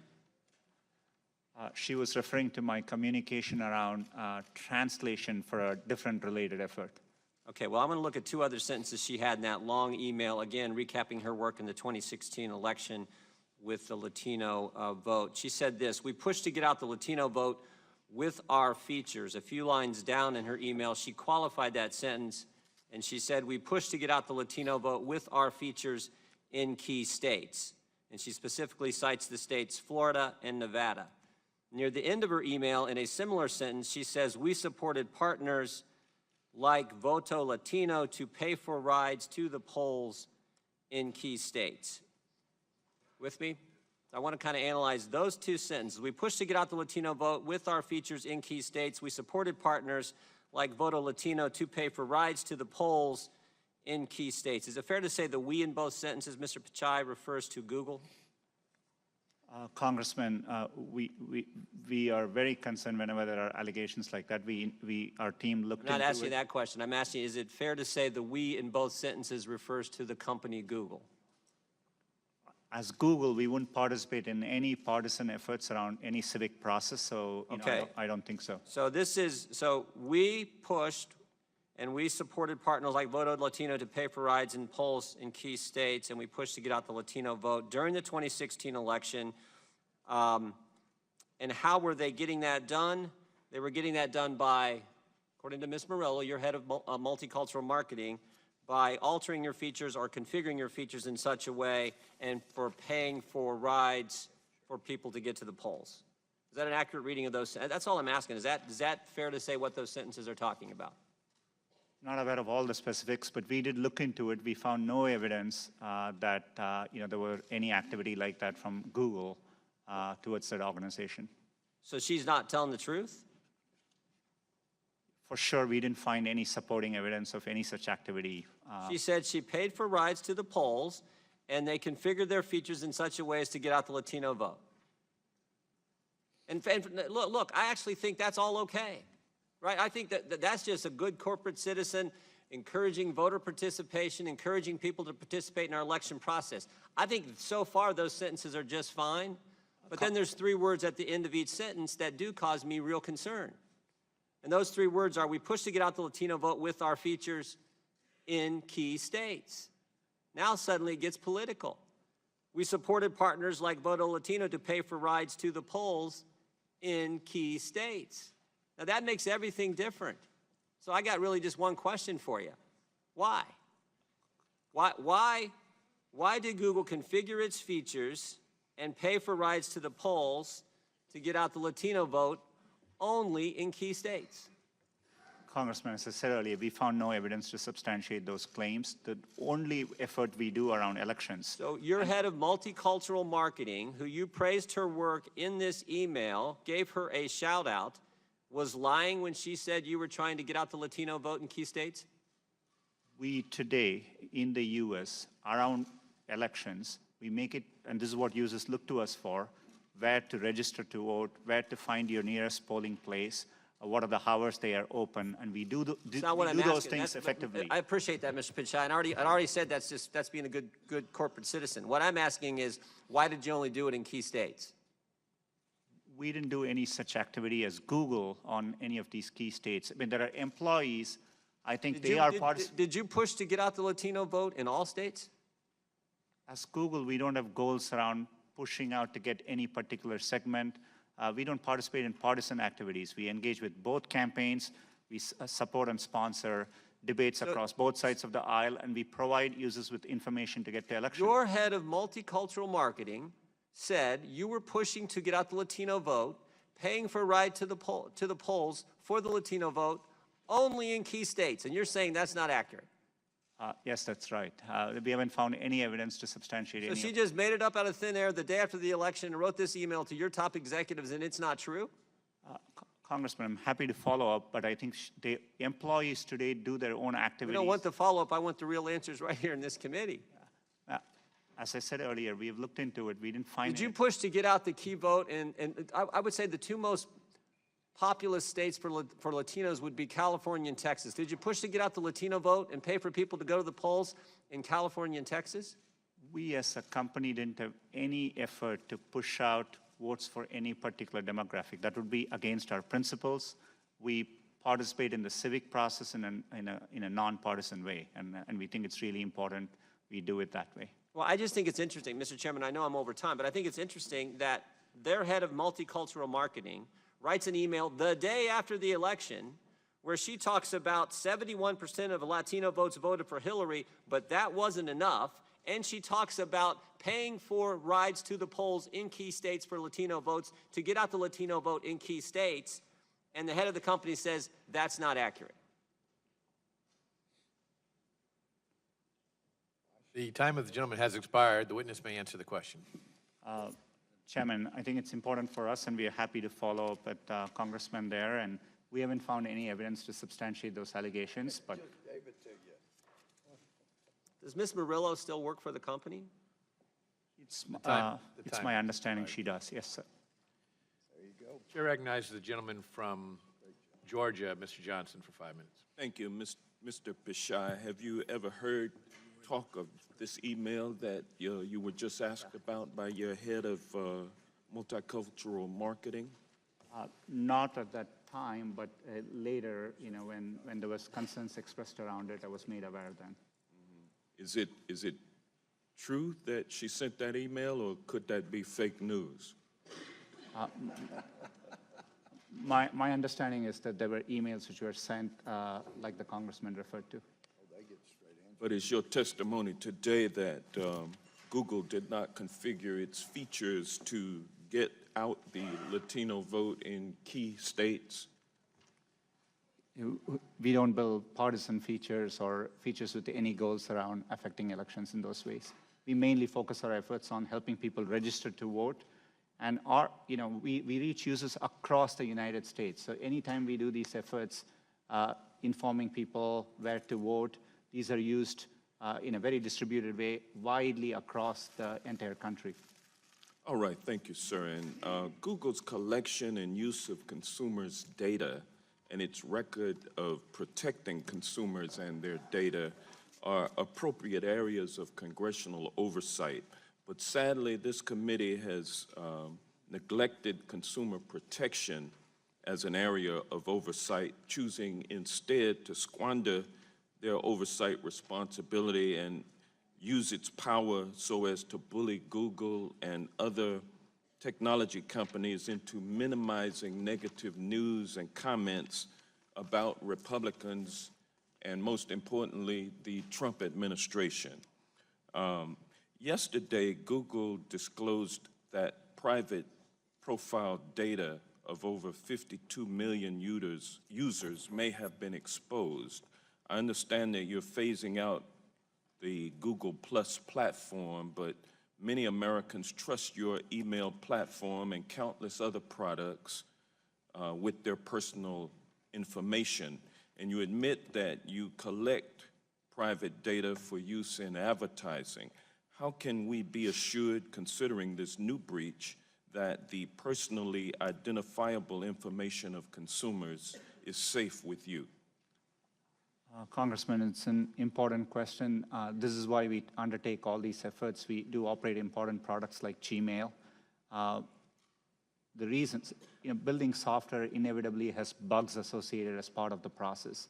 We actually undertake a lot of efforts to find bugs, and so we find it, we root it out, and we fix it, and that's how we constantly make our systems better. And the biggest area of risk we normally we see for our users is around security, that their account gets hacked or something. That's why we work hard. Gmail is an area where we have invested a lot. We have an advanced protection program. I would encourage members of the Congress to sign up for it if you're using Gmail. It allows a second layer of protection to your account, which makes it much harder to get your account misappropriated in any way. All right, thank you. Yesterday, the New York Times published an in-depth investigation of your location tracking applications that sell purportedly personally identified data. Google has said that it doesn't sell data, but as a corporation deeply involved in the business of consumer data use in advertising, your company benefits from applications that track consumer locations. How do you differentiate what Google does with geolocational data from companies with applications that track and sell the data? As a company, we do not sell user data. That would be against our principles and how we... How do you differentiate what you do with the geolocation data from companies that do sell the data? How do you differentiate what you do with that data versus what these applications that do track and sell the data do? An important source of differentiation. We do not and would never sell user data. We do give consumers preferences about how their data is used for advertising. Most of our user experience, we make our advertising relevant based on the keywords you type in. That's where we get most of our information.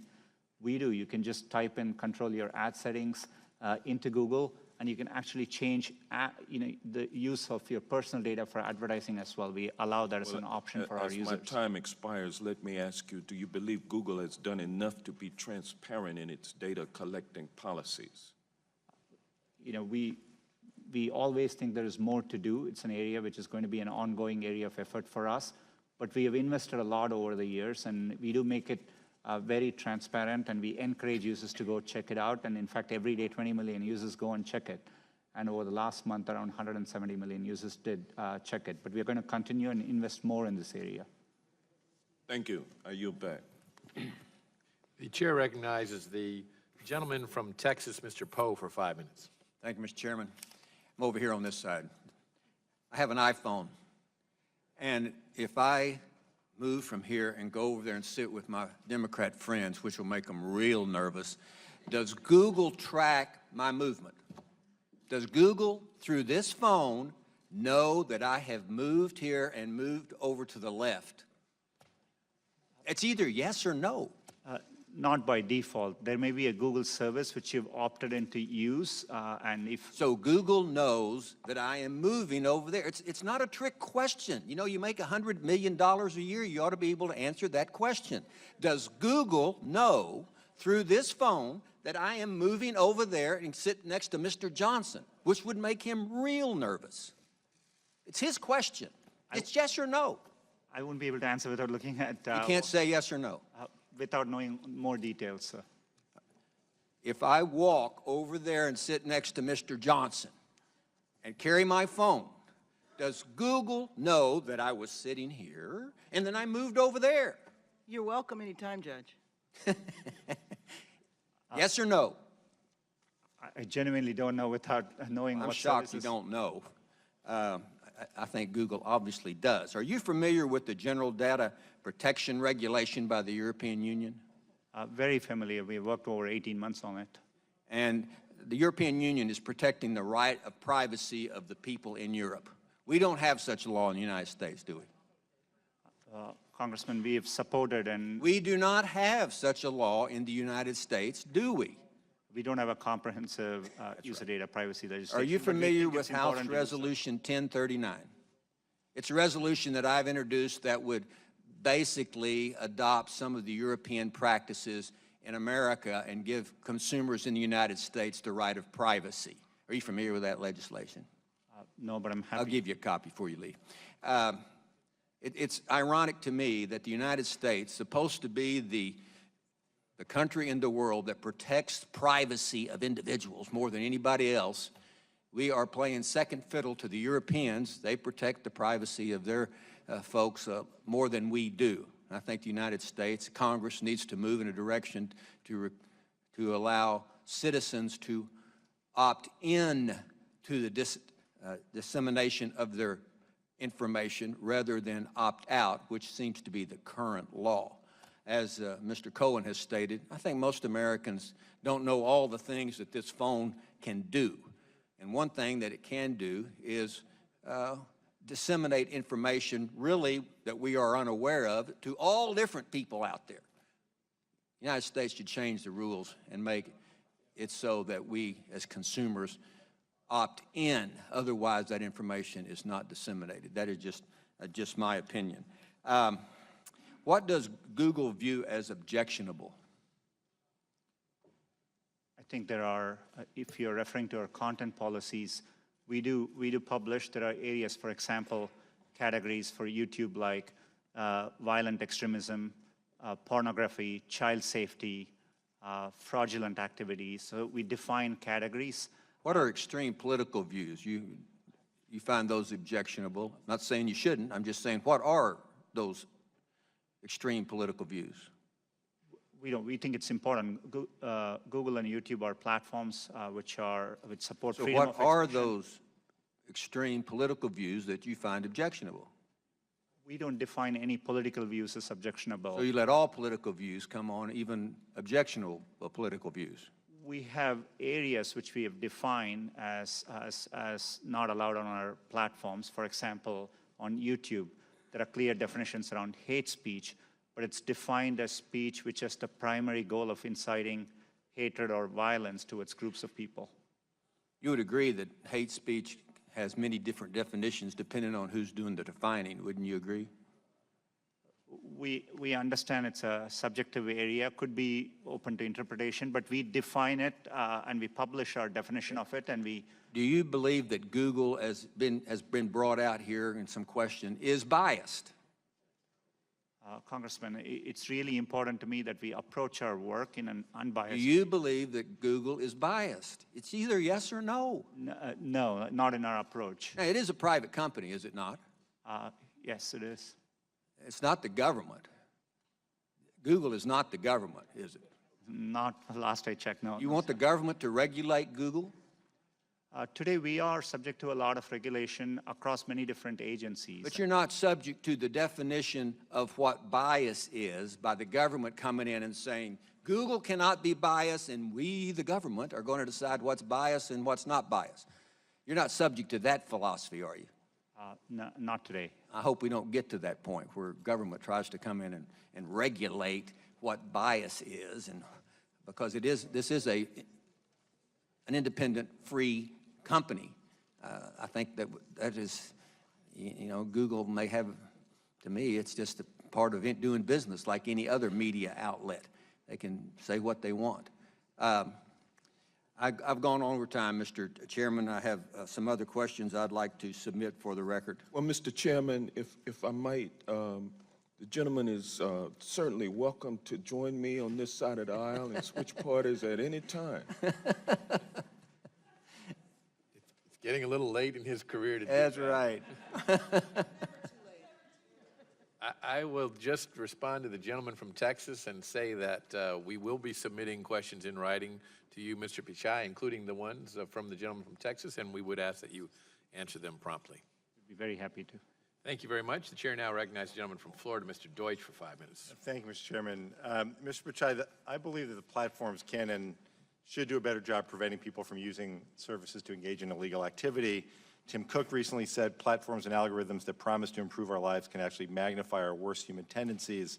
Some of your peers are publicly reckoning with the ways their companies are not neutral platforms and are accountable for the content on the services. In congressional testimony, Mark Zuckerberg said his company is responsible for the content on its platform. In a Washington Post interview, Uber CEO Dara Khosrowshahi said we have to stand for the content of our platforms. We can't just say we're a platform and our job is done. Mr. Pichai, will you, in front of our committee this morning, join your peers and affirm that Google is accountable for the content on your platforms? We have a commitment to our users to provide accurate and trustworthy information, high-quality information, and we work hard to uphold those commitments. I'll take that as a yes. I want to return to the privacy discussion that's gone on. And Mr. Pichai, I went to to do a privacy checkup while we're sitting here, and you're right, it's quite good. But I want to talk about what it does and what it doesn't do, and perhaps you can help me work through this a bit. On my settings now on Google, my location history is paused, my device information is paused, my voice and audio activity are paused, my YouTube watch history is paused, that's probably a good thing, and my YouTube search history is paused. That said, it doesn't mean that you're not collecting data on me, does it? I think if you, for those categories, if you pause it, we stop collecting. No, I understand, but overall, it doesn't mean that you've stopped collecting data. You're still collecting data on search. You're still collecting data in ways that can help advertising and help provide the services that you provide. I appreciate that. My question is this. I wanted to focus also on the New York Times article about what they refer to as the mobile location industry. And I understand the way that data is collected when you talk on your website about searching Google, getting directions for maps, watching videos on YouTube. You collect data to make services work better. I understand that. But data is also collected to use in advertising. And according to the New York Times story, it's a hot market. Sales of location-targeted advertising reaching an estimated $21 billion this year. It talks about your company and Facebook dominating the mobile ad market that also lead in location-based advertising. And it says that Google also receives precise location information from apps that use its ad services. Can you explain that to me? Is the New York Times saying that if there is any company that uses your ad services, and given the dominant place that you play in advertising, that would be, I would imagine, most. If there is any company that uses your advertising, then that data that they collect would also be available to you? And ultimately, the data they collect on me is the question I'm asking.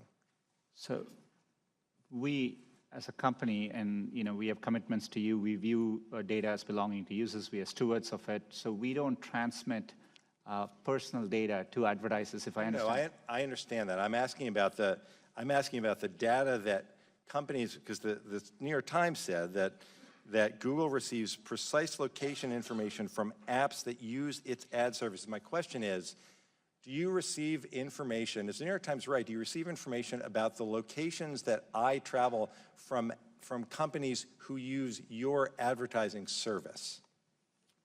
I just want to make sure I understand the specifics, but there may be information. So for example, if we are providing an ad, and let's say it's for a restaurant, we normally would do it in a location near you so that it's relevant for you.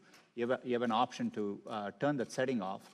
But if it is, since we are providing that information, we would be aware of it. It's not coming from that company to us, but. But that's what I want to understand. If a company uses your advertising, does their location sharing get to you? And here's why. Let me just cut, because I don't have a lot of time. The Times talks about the information isn't tied to someone's name or phone number. Your personal information as you define it seems to be name, email address, and billing information.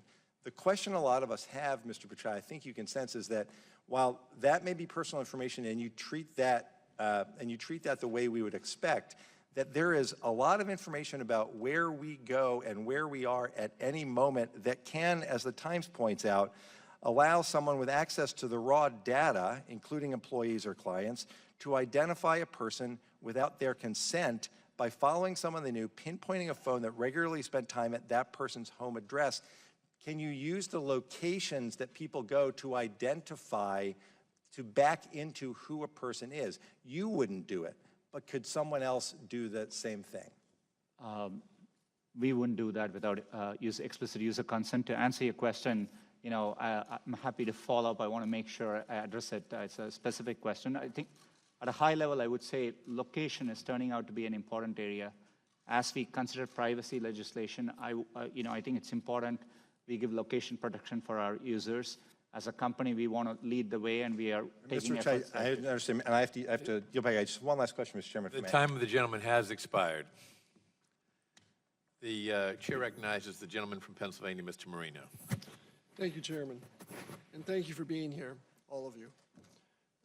Let me start out by saying that, sir, you and the office of your company, I think particularly you, because you are at the helm, have a tremendous responsibility towards your employees, responsibility towards your stockholders, to your company, providing jobs, and we thank you for providing jobs.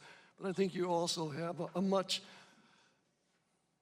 more awesome responsibility to the American people, to make sure that you educate accurately, to make sure that you stay in the middle of the road, because I've learned this over the years as a prosecutor and then more so as a member of Congress. There is a lot of people who believe everything that's put out by anyone. We're a 10-second society now, and we can't hold conversations. We can only read 10 or 12 words, and that's supposedly the gospel. You have a responsibility to see that the truth is out there, and I will hold you to doing that. I don't believe in government taking control or defining, as my friend the judge says, what is right and what is wrong. I, for one, the less federal government in my life, the better. So I am depending on you and companies like your company to help us along the lines, because if the federal government does ever step in to regulate, you're not going to like it. And with that said, I have a concern concerning China. In 2010, Google left the Chinese marketplace due to concerns over hacking attacks, censorship, and how the Chinese government was possibly gaining access to data.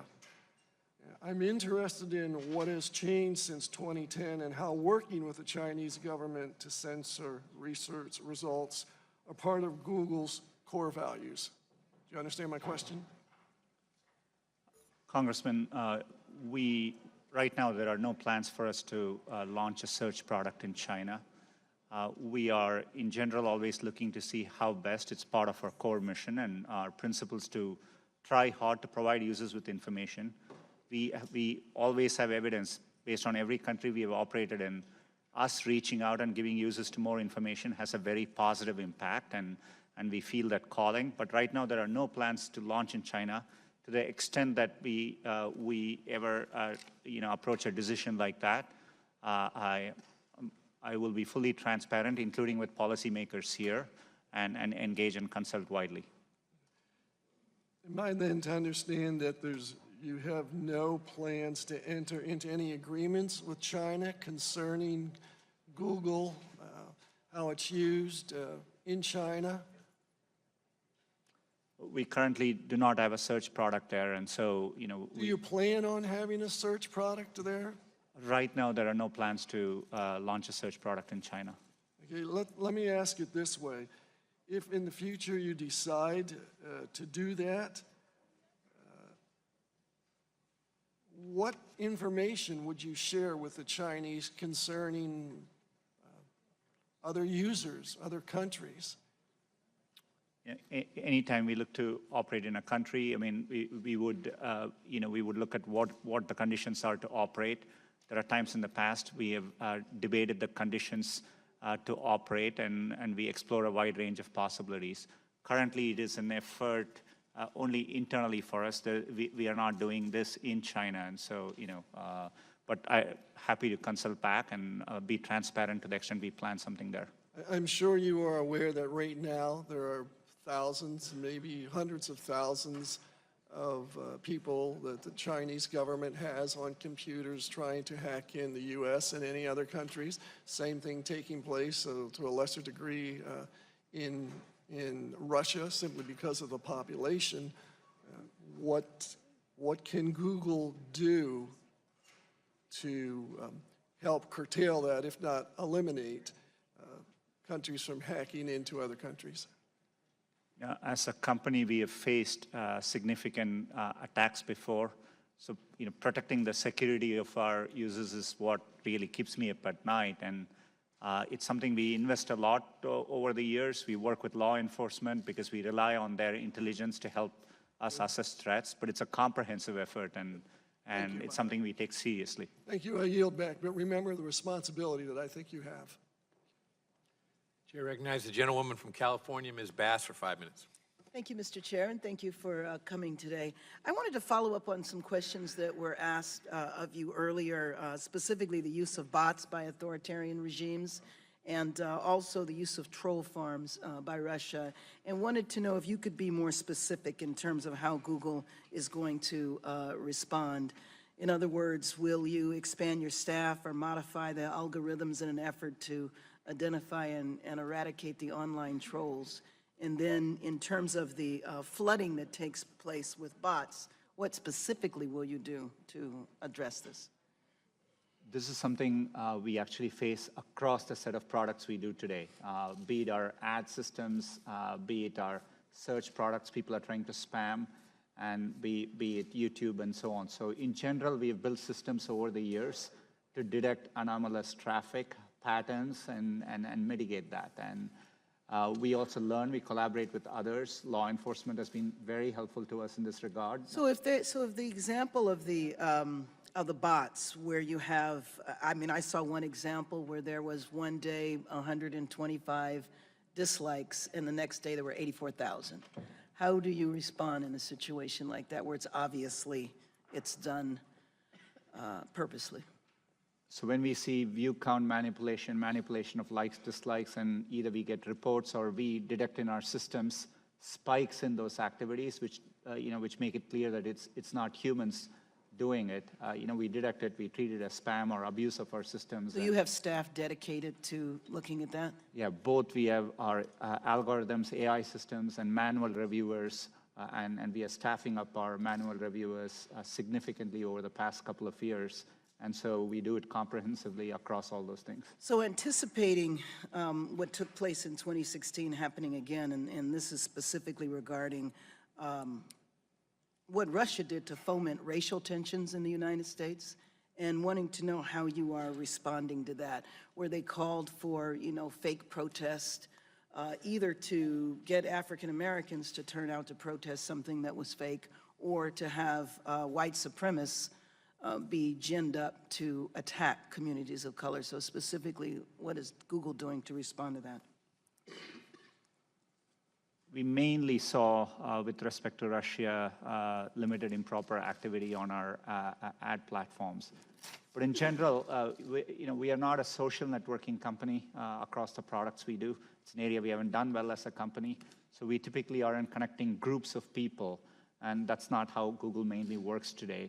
And so we haven't seen that kind of activities on our platforms. But we are vigilant and, and happy to share any findings which come through as we look into it more. So I also wanted to ask you a couple of questions about online creators of color, where mainstream media outlets often fail to cater to communities of color with relatable content or resolve lingering issues of underrepresentation or misrepresentation. Communities of color have sought out digital mediums to tell their stories, and in some cases, this has been very successful, and it's led to larger networks recognizing the talent. And in other cases, it's given a platform to voices that would otherwise be silenced. So I wanted to know what policies Google might be developing to put in place to ensure that the voice of online creators can expand.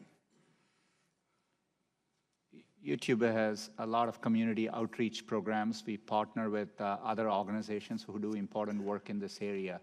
But today, when we look at YouTube, we do see a platform with a very diverse set of perspectives and opinions. It's partly the strength of the platform and the reach it provides to voices. And Could I get the information about your outreach, specifically who you do outreach to?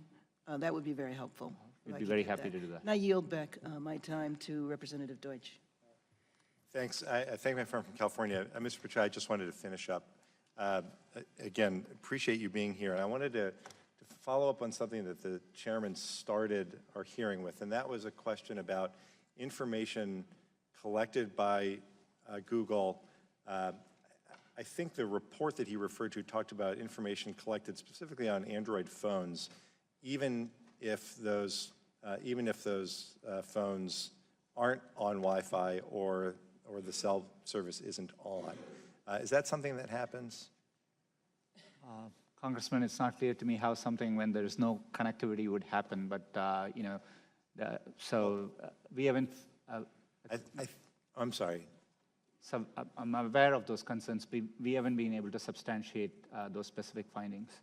You're looking into those findings, though? There's an area where we are, our goal is to, we're trying to help users with the information they want.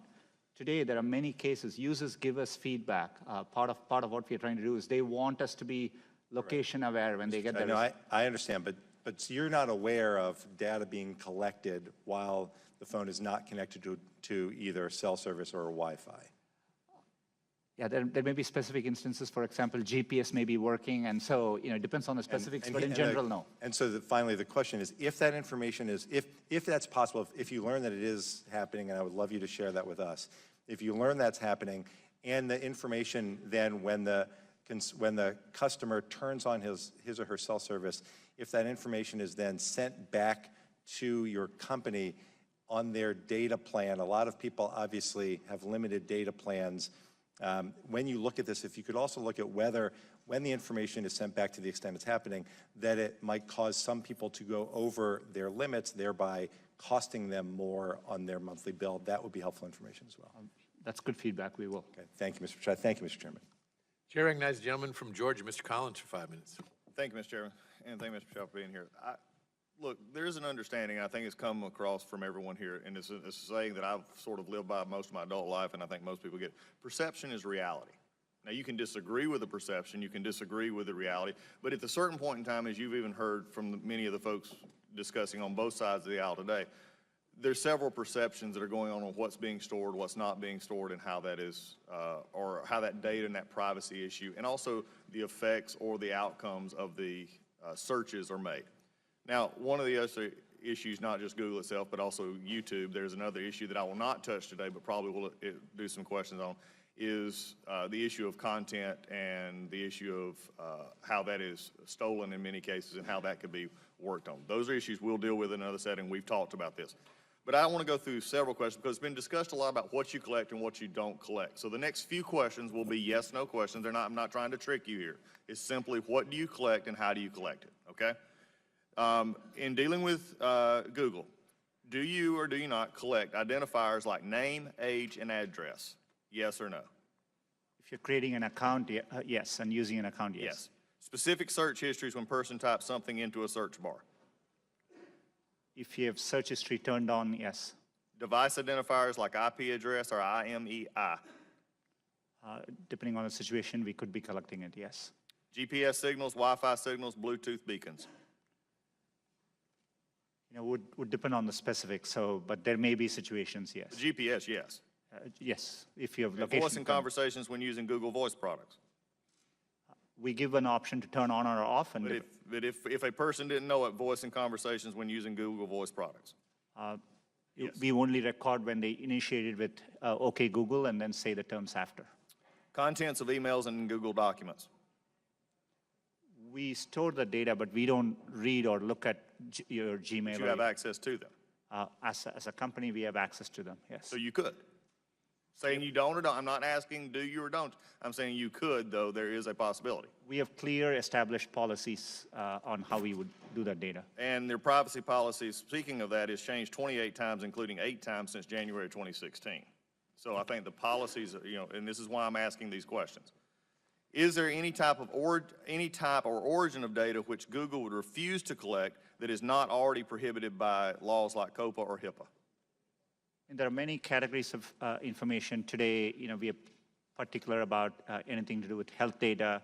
And those are covered under those. Anything that you would not collect outside of the 2 that I named, which are generally accepted as things you cannot collect. There are many things which we don't collect. For example, we don't collect, you could have a product like Google Home, we won't collect conversations unless you specifically ask us to. So you ask a question. And so we definitely are very careful and minimize the data we need to provide the service back to our users. I'm glad you mentioned data minimization. We'll get to that in just a second. How long do you keep the data that you have captured?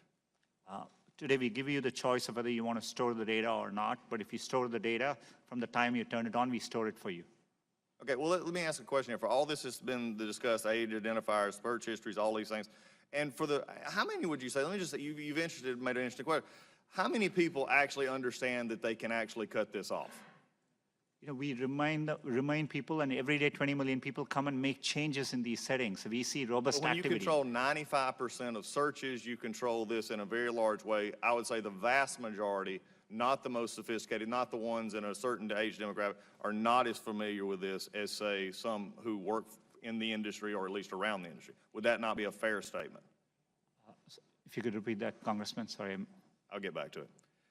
Earlier it was said that identifiers such as age, name, and address are treated differently. If that is true, how are you treating them differently, and is the same data collection process still done? How is it treated differently than maybe some of these others that we have spoke of that came, I think, from Mr. Deutsch's discussions, such as locators and things like that? We offer different controls for that. So for example, for location, we give specific controls. For your voice activity, we give specific controls. We are trying to meet users' expectations. And so for example, some people may want their search history to be available, but they don't want YouTube history to be recorded. So we give those choices to our users. One of the general dynamics of most of this tech industry and those who collect data is data minimization. You brought it up just a few minutes ago. The issue that I have, and it was in March of this year, a security researcher actually downloaded his, quote, Google Takeout. This is probably there. It was 5.5 gigabyte. This is not just a few names and addresses and where you went. Why, number one, does Google need all this information? We can answer that in the fact that 86% of your revenue comes from advertising, so we know you manipulate the data in some ways. However, can you explain what you do to minimize this data, which is generally an accepted standard practice among those who collect data? Our goal is, but we are providing, for example, if we are providing you a service like Gmail, which we have done for 15 years, that data, we need to store it for our users, so they expect us to. So we are trying hard to match users' expectations. We don't need, our data for advertising, as I said earlier, most of it comes from just the keywords you type. And so, we need minimal data to do advertising. We give you options to turn ads personalization off. We store most of the data we do today to help give users the experience they want, and that's what we're trying to do. I'm going to go back to where I started. Perception is reality. The amount of data being collected here, how it is being used, how you monetize, the one ad, basically the flow of information that you have, and the monetization of that is a concern. I think the perception of how it is used and from what side of the aisle is something that this committee, I think, will take up and continue to process. But I think when most people deal with this, what I said earlier, I'm not sure that in the broad scope of things, simply clicking yes, especially in a society today in which some of these things, and especially that was talked about mobile, which we've not delved into even further, is going to open up a much larger situation in which is not just simply monetizing data, it's actually using information that can be then used by either law enforcement or others in legal proceedings that can then be used against them, that they're not going to understand exactly what is going on. With that, my time has expired, and I'll yield. Chair, thanks, gentlemen. Chair recognizes the gentleman from Rhode Island, Mr. Cicilline. Thank you, Mr. Chairman. Thank you, Mr. Pichai, for being here. In 2006, Internet pioneer Vint Cerf testified on behalf of Google that the open Internet was designed so that no central gatekeeper could exert its control to discriminate against rivals, consumers, or other businesses. Since then, it's become increasingly clear that this virtuous cycle of innovation is fundamentally threatened by the dominance of a few powerful companies. Tim Berners-Lee, the inventor of the World Wide Web, made this point clear in an open letter earlier this year where he warned that the open Internet has been compressed under the weight of a few dominant platforms that have the ability to harm competition and control which ideas and opinions are seen and shared online. Along with 83% of Americans, I strongly support an open, decentralized Internet that is free of powerful gatekeepers with the ability to discriminate against rivals, threaten innovation, or harm consumers. With that in mind, I'm deeply concerned by reports of Google's discriminatory conduct in the market for Internet search. According to findings by the European Commission, Google has harmed the competitive process by favoring its own products and services over rivals, or by deprioritizing or delisting competitors' content. And so my first question, Mr. Pichai, is as a proponent of Internet openness, will Google commit to ending the discrimination against rivals and other businesses through Google's products? Congressman, with respect, I disagree with that characterization. We provide users with the best experience they are looking for, the most relevant information, and that's our true north, and that's how we approach our products. But does that include the use of discriminatory practices? Is that part of your business model? Definitely not. And in the European Commission, we are appealing that decision. When they looked at shopping as a category, they excluded Amazon as a potential entrant in the space. So the specifics matter here. We are interested in providing users with the best information they're looking for, be it from another company and be it from a competitor. That's what we are interested in doing. Well, I strongly believe in structural antitrust enforcement. I also plan to work with the Federal Trade Commission to develop legislation to address this type of discriminatory conduct online. Will Google commit to working together with Congress on legislative proposals designed to ensure that online firms with significant market power are not able to harm the competitive process through discriminatory conduct? We're happy to engage constructively on legislation around any of these areas. Thank you. I'd like now to turn to the question of China. Mr. Pichai, the operating environment in China has deteriorated with respect to surveillance, censorship, and the like since Google first made the decision in 2010 to leave. In September, I sent you a letter along with 15 other colleagues raising serious concerns about reports that Google is planning to re-enter the Chinese market with an app-based search engine that would likely have to comply with strict censorship and surveillance requirements imposed by the Chinese government. Since then, a widespread chorus of opposition to such a move has emerged, including from lawmakers, leading human rights activists, and a group of Google's own employees. The environment has deteriorated Your launching an app in that environment would seem to be completely inconsistent with Google's recently launched AI principles, which say you will not design or deploy technologies whose, and I quote, purpose contravenes widely accepted principles of international law and human rights. It's hard for me to imagine you could operate in the Chinese market under the current government framework and maintain a commitment to universal values such as freedom of expression and personal privacy. So I want to ask very specifically, are any employees currently having product meetings on this Chinese project?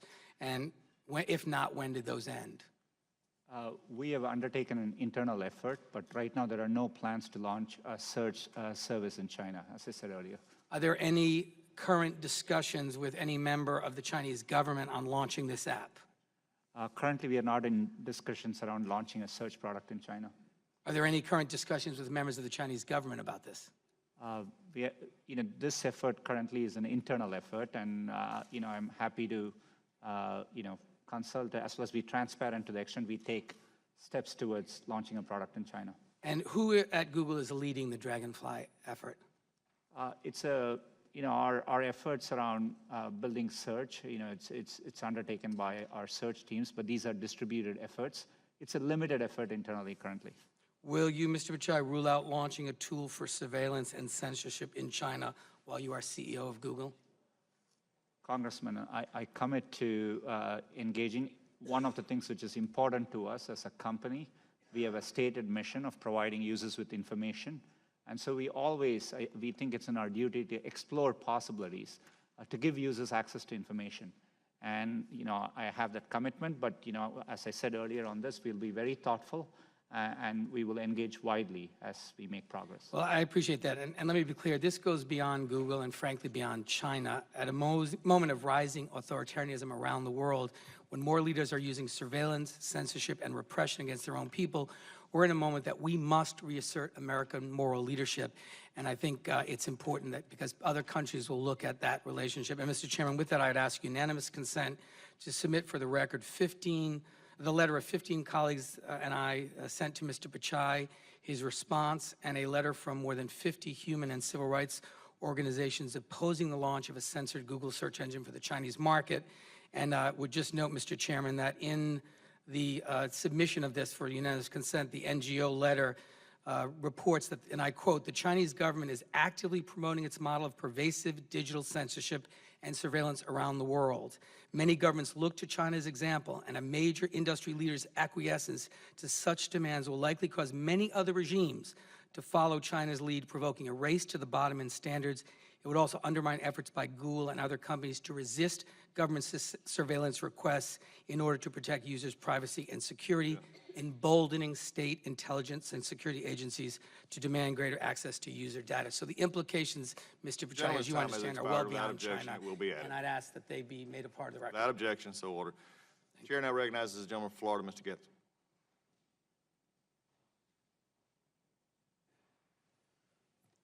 Thank you, Mr. Chairman. Have you ever launched an investigation into whether political bias is impacting the consumer experience? Congressman, we do, to the extent there are concerns, we look into them, and it's... No, have you expressly launched an investigation into political bias of your employees? On our employees, you said? Yes. To the extent, we always take any allegations around code of conduct across every issue seriously, and we look into them. You said to me yesterday that as it relates to political bias, you haven't launched those investigations because there are so many redundancies and there is so much peer review that would not be possible. Is that still your testimony today? Congressman, yes, it's the way our processes work. If you need to make a change in our algorithms, there are several steps in the process, including launch committees and user testing and our rater guideline evaluation. But at your company, your employees can get together and chat in groups, right? Google groups? Yes, they can. And one of those groups is the Civil Rights Group, right? We have many employee resource groups on which they can participate in conversations, yes. Have you ever looked into the conversation into the Resist group? Congressman, no. Is that a surprise to you that there's a Resist group? I'm not aware whether such a group exists or not. If there was a Resist group, would that be the type of thing that you would want to look into? We have clear policies around how our products are built, and No, but if there's a resist, you know that the resist movement is a movement built to resist the agenda of President Trump. If there's a resist group within your company where groups of employees, not one, are getting together within that group to engage in discourse on company time with company infrastructure, does that strike you as the type of thing you would want to investigate? Congressman, I'm not aware of any such group. None like that has been brought to my attention, and happy to follow up to, and understand the concern better. Yeah, Mr. Chairman, I seek unanimous consent to enter into the record a document from what purports to be Google employee Miles Borins, which is opposed to the Google group Resist. Without objection, so ordered. I'm also reading now from the discussion that occurred over Breitbart and Google Ads, and I'm quoting from one of your employees who purportedly posted, "Anyone want to hold their nose and look through Breitbart.com for hate speech? Why would someone need to hold their nose to do that work?"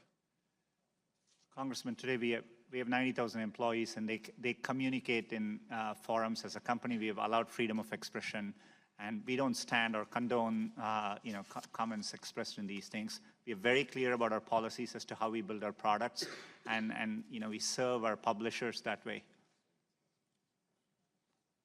Well, if you haven't launched an investigation into any of your employees, because it would take a group of employees to engage in improper conduct, and if those groups of employees are engaging in discussion on your platform, and if one of those platform groups is Resist, and if on that Resist movement site or any other sites in your platform, there's discussion of suppressing conservative speech, why would that not be something that you would launch an internal investigation in, publish the reports, sanction those employees that may or may not be engaged in improper conduct, so that we can all have greater comfort in the user experience? Congressman, first of all, I want to assure you, we have checks and balances so that employees, and we, not just on this issue, across any issue, we protect the sanctity of our systems, our product development process, and we would do that. How can I have confidence that you're protecting the sanctity of your system when you don't even know that your employees are getting together on your own company's infrastructure to talk about political activity?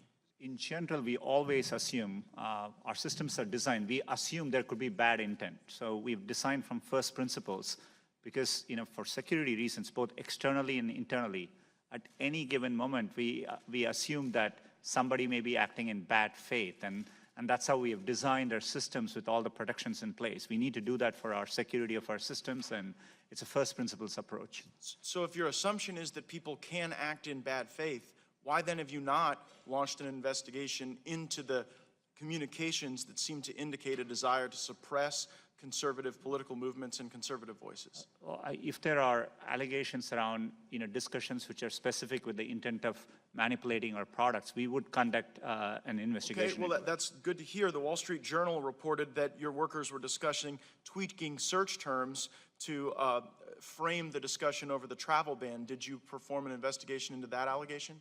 We looked into it. There was no attempt at anything to influence our products.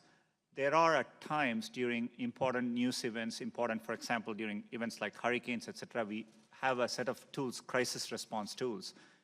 During the travel ban, even the Department of Homeland Security was looking to put out information because there was some confusion around the event. So there was some discussion around things like that too. And so I would strongly suggest that one of the crisis response tools that you use is in an investigation into the discourse of your employees on resisting the Trump presidency, resisting the Trump agenda, and then smothering some of the conservative outlets that seek to amplify that content. I yield back, Mr. Chairman. Gentleman yields back. The chair now recognizes the gentleman from California, Ms. Swalwell. Thank you, Mr. Chairman. Welcome, Mr. Pichai. I represent a congressional district in the San Francisco Bay Area where a number of my constituents work at Google, and was hoping we could dive into some concerns that I hear from them, but also that I hear from constituents who just have concerns about privacy. Does the United States need a national privacy law? Congressman, I'm of the view, given how important privacy is, that we are better off with more of a single overarching. Excuse me, would you mind moving the microphone in front of your mouth so we can hear you better? Thank you. Thank you. I'm of the opinion that we are better off with more of an overarching, data protection framework, which for users, and I think that would be good to do. And in Europe, just last year, they implemented the General Data Protection Regulation, known as GDPR, and the goals were for consumers to know, to understand, and consent. And would you agree that if there was a framework in the United States to have a national privacy law, that would be the critical framework to have: know, understand, and consent? We've had quite a bit of experience now working with GDPR, and we have done it for many, many months. And, I think there are, I think it's a well thought out, crafted piece of legislation. I do think there's some value for companies to have consistent global regulations. I think it's also important for users as they navigate services globally. And so I do see value in aligning where we can. Mr. Pichai, as part of Russia's attack on our democracy in 2016, it used ads on your platform, on Facebook's platform, on Twitter's platform, and money was provided in rubles and from Russia addresses. What has Google done to make sure this doesn't happen again? And just last week, Secretary Mattis confirmed that Russia continued its attack on our democracy in the most recent midterm elections. Congressman, as I said earlier, it's an area where we invest a lot. I mean, we did see limited improper activity, and obviously we learned from that. We've been very transparent with our findings.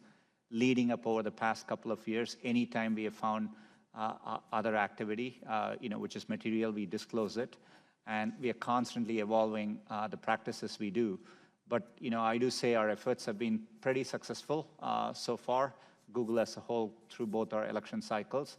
But it's an area where it's never enough, and so you're constantly vigilant and doing more. And Mr. Pichai, I don't think anyone disagrees that seeing an answer on a results page for certain queries can be useful. For example, if I type in, what is 25 times 15, and Google spits out 375, that's useful. But today, if my wife was to search for a pediatrician in Dublin, California, instead of being matched with the most relevant information from across the web, according to Google's algorithms, my wife or any mom would see a map that is powered by Google's ecosystem of local reviews. And in response to claims that Google has put its own results ahead of its competitors, when its PageRank algorithm believes the competitors should be ranked higher, Google has told certain international enforcers that local search results come from a specialized index, which is distinct from its organic web index. And I was hoping today you could clarify for me, is it technically possible for Google to compare local business content it collects against that of content collected by third-party services using a PageRank-like quality score? We employ a wide variety of signals. We are interested in providing users. We respond to user feedback.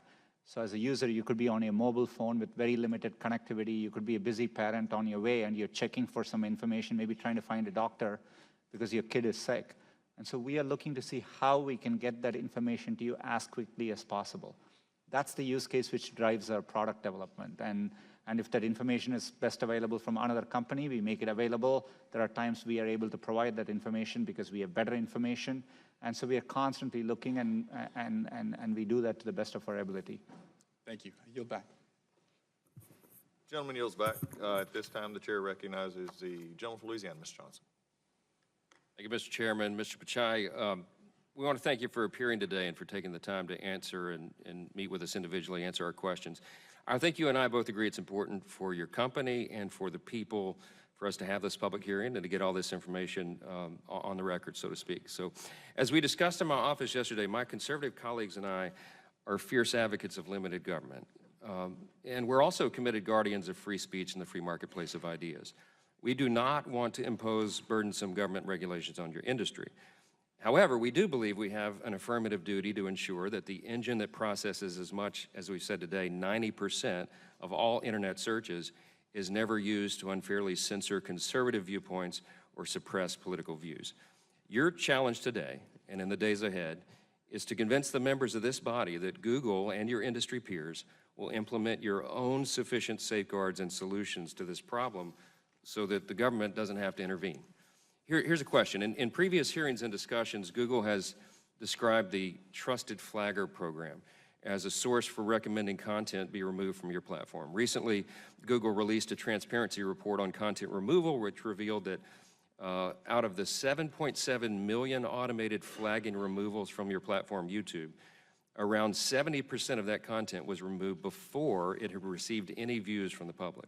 Here's the question: how does Google ensure that content removed in the automated process is not merely because of philosophical or political differences? Congressman, it's an important question. As you said, YouTube is committed to being a platform for freedom of expression, and we go to great lengths to do that. We only handle videos in the areas of clearly defined policies we have.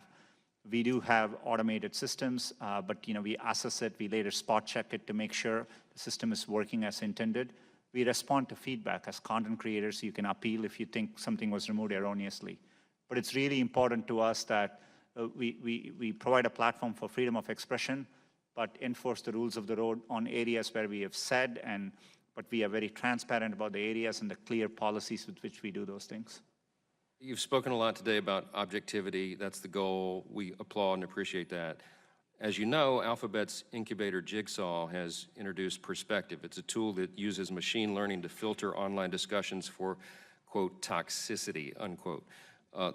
This to me raises issues of how Google's parent company is using machine learning to filter speech that is viewed as unproductive, such as ad hominem attacks or offensive language or the like. When creating a tool like Prospective, what steps is Google taking to protect conservative viewpoints from being considered toxic by subjective reviewers as the program progresses? Congressman, Prospective, provided by one of our sister organizations, Jigsaw, it's a platform for publishers to use. So the publishers get to define what they want acceptable or not, and then that's what the tool provides for them. But I think your point is valid. I mean, we don't want to be in the position of just editorializing publisher content, and we are just providing a tool for publishers to better drive the content on their platforms. You mentioned the appeals process if a content provider has their material flagged. How quick does that appeals process work? In other words, what's the review period? I think it varies. We prioritize areas which are sensitive. For example, areas like terrorism is something we prioritize very significantly and higher up in the queue. But we are ramping up our resources, and our goal is to do it as soon as possible. But sometimes it can be a matter of hours. If it's areas around copyright, we have implemented Content ID. We have a system by which we can automatically detect and respond right away back to copyright owners. So it's a constant work in progress. In the committee's last hearing with Google's Ms. Juniper Downs, we discussed this. I raised the case of the Alliance Defending Freedom's content being removed after being reported by a trusted flagger on YouTube. The flagging organization was the Southern Poverty Law Center, which has a kind of an infamous reputation for being, I would say, a radical left organization that opposes conservative viewpoints. What criteria does Google use when granting trusted flagger status to third parties such as the SPLC? Today we first want to clarify one thing. Our trusted flaggers don't remove content. They can flag content for us to review, and we review flag content. It's mostly used by law enforcement, many nonprofit agencies in areas, important areas like child safety, terrorism, and so on. Southern Poverty Law Center is a trusted flagger. People can register. Last we checked, they've never flagged a single video on our platform. We have reached out to a wide variety of organizations, including conservative organizations. We would be happy to take your suggestions to add organizations as trusted flaggers. Appreciate that. We need a little objectivity in the reviewers, and I'll yield back. Gentleman's time has expired. The chair now recognizes the gentleman from California, Mr. Liu. Thank you, Mr. Chair. This is now the fourth hearing in a series of ridiculous hearings on the free speech of internet companies. A significant portion of this hearing was a waste of time because the First Amendment protects private individuals and corporations' free speech rights. Now, there are things that Google does unrelated to speech that I disagree with. But when it comes to search algorithms, your prioritization, what videos you want to show, the First Amendment protects you. So I'm going to ask you a series of questions. Some of them are fairly basic, and I apologize, but I feel like I have to educate some of my colleagues on how the U.S. Constitution works, and feel free to answer yes or no. So my first question is, we here on the Judiciary Committee are the government, and Google is a corporation, correct? Yes or no? Yes. All right. The First Amendment limits what government can do in regulating the content of speech. It does not limit Google, but Google does have to follow corporate laws and other laws. And under those laws, you and your board of directors have a fiduciary duty to your shareholders, correct? Yes. Okay. And one of the ways that Google generates a profit is when consumers use your search engine, they watch videos, some of them click on ads, they use your applications. Isn't that one way you generate profit? That's one of the business models we. Okay.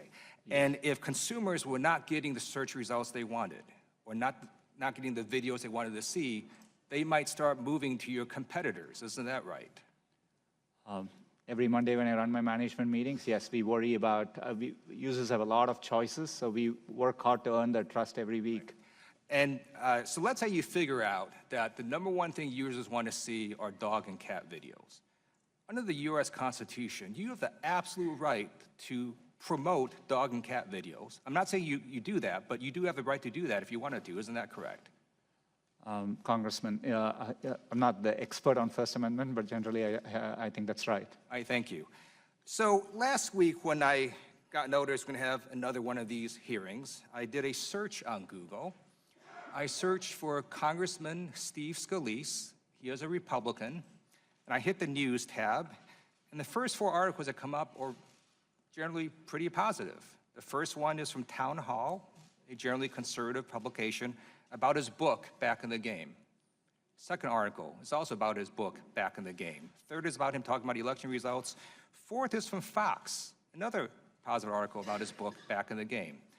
You don't have a group of people at Google, they're sitting there thinking, hey, we like Steve Scalise, so we're going to generate positive articles on these search results. That's not what's happening, right?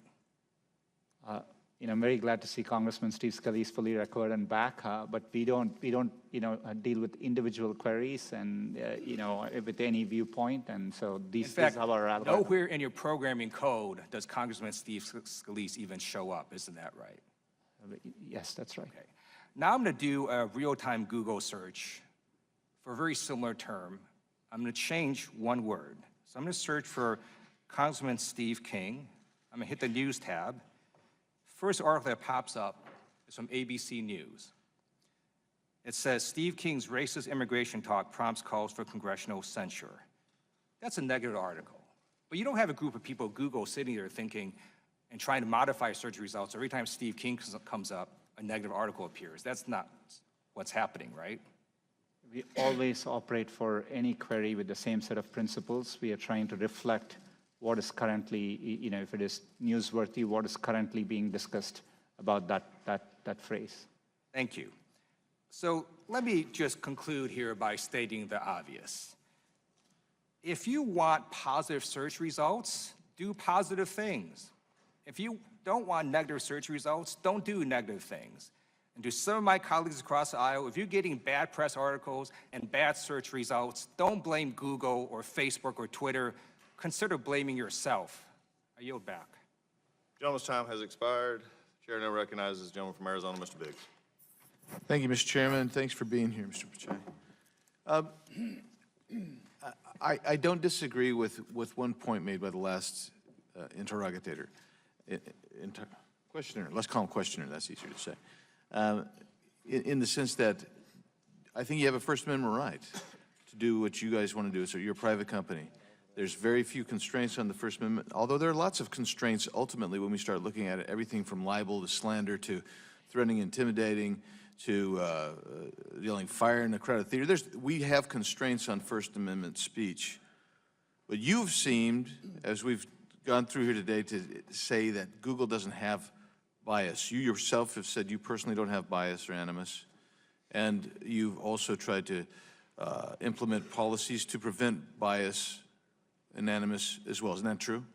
Yeah, we work hard to build our products in a neutral way, and I'm committed to doing it that way.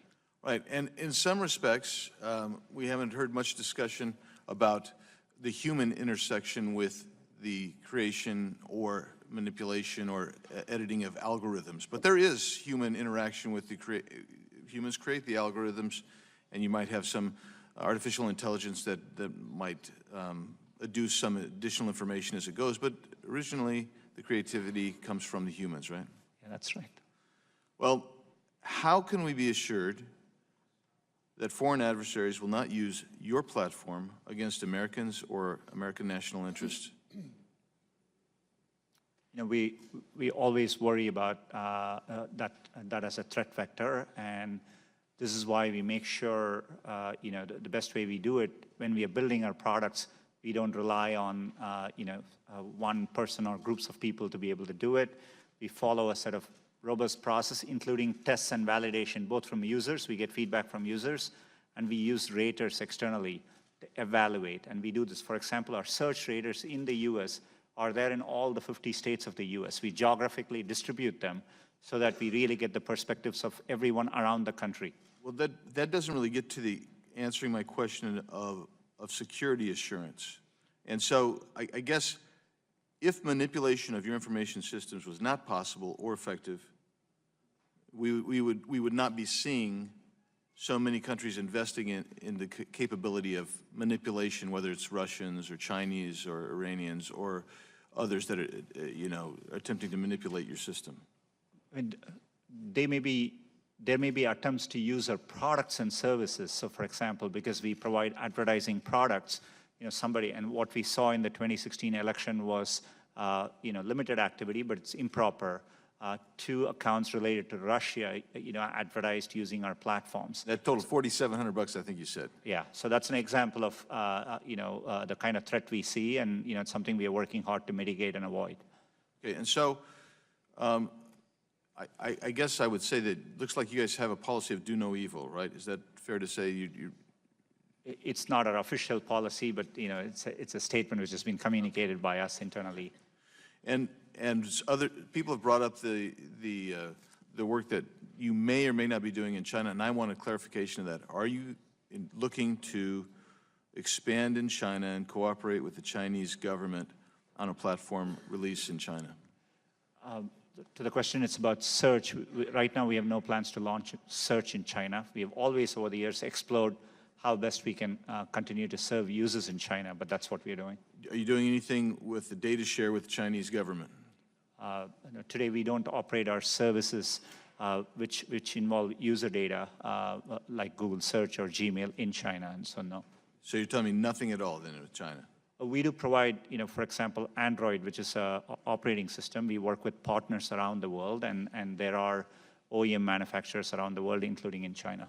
So manufacturers, but beyond manufacturers, any other platform use? We don't have any special agreements on user data today with the Chinese government? That's right. Okay. Do you share the data that you collect on civilians with the United States federal government? We comply with valid law enforcement request, and, you know, and we, with due process, we comply with valid law enforcement. What's the extent of that? You know, we publish a transparency report in which we give insights into the law enforcement requests we have gotten and our, you know, and our compliance there. The last question I have real quickly. In May 2016, Google banned all ads by payday lenders, even though it invested in LendUp, which is effectively a payday lender. And it banned ads by competitors. Is that a normal practice? Congressman, we undertook ad policies in that particular area because we saw evidence of misuse, and we had gotten a lot of feedback, and that's what we reacted to. Did you ban your own LendUp app? I don't think Google is involved. I think one of our sister companies is you know, has an investment in LendUp, right? I think that's my understanding. Okay, was it banned? The gentleman's time has expired. I can follow up. I'm not aware of the specifics there. Happy to follow up. Thank you. The gentleman's time has expired. The gentleman from Maryland, Mr. Raskin, is recognized. Thank you, Mr. Chair. Welcome, and thank you for your testimony today. Do you know what frazzle drip is? I'm not aware of the specifics about it. I heard some references about it from my team over the past 24 hours. I just learned about it in the Washington Post this morning. There's an article with this headline, "A Platform for Free Speech That Extremists Routinely Exploit."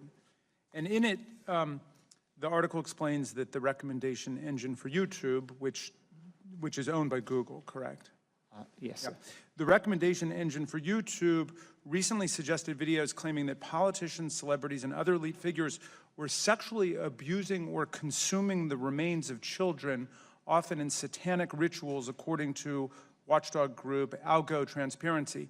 The claims echo and often cite the discredited Pizzagate conspiracy, which 2 years ago led to a man firing shots into a Northwest Washington, D.C. pizzeria in search of children he believed were being held as sex slaves by Democratic Party leaders.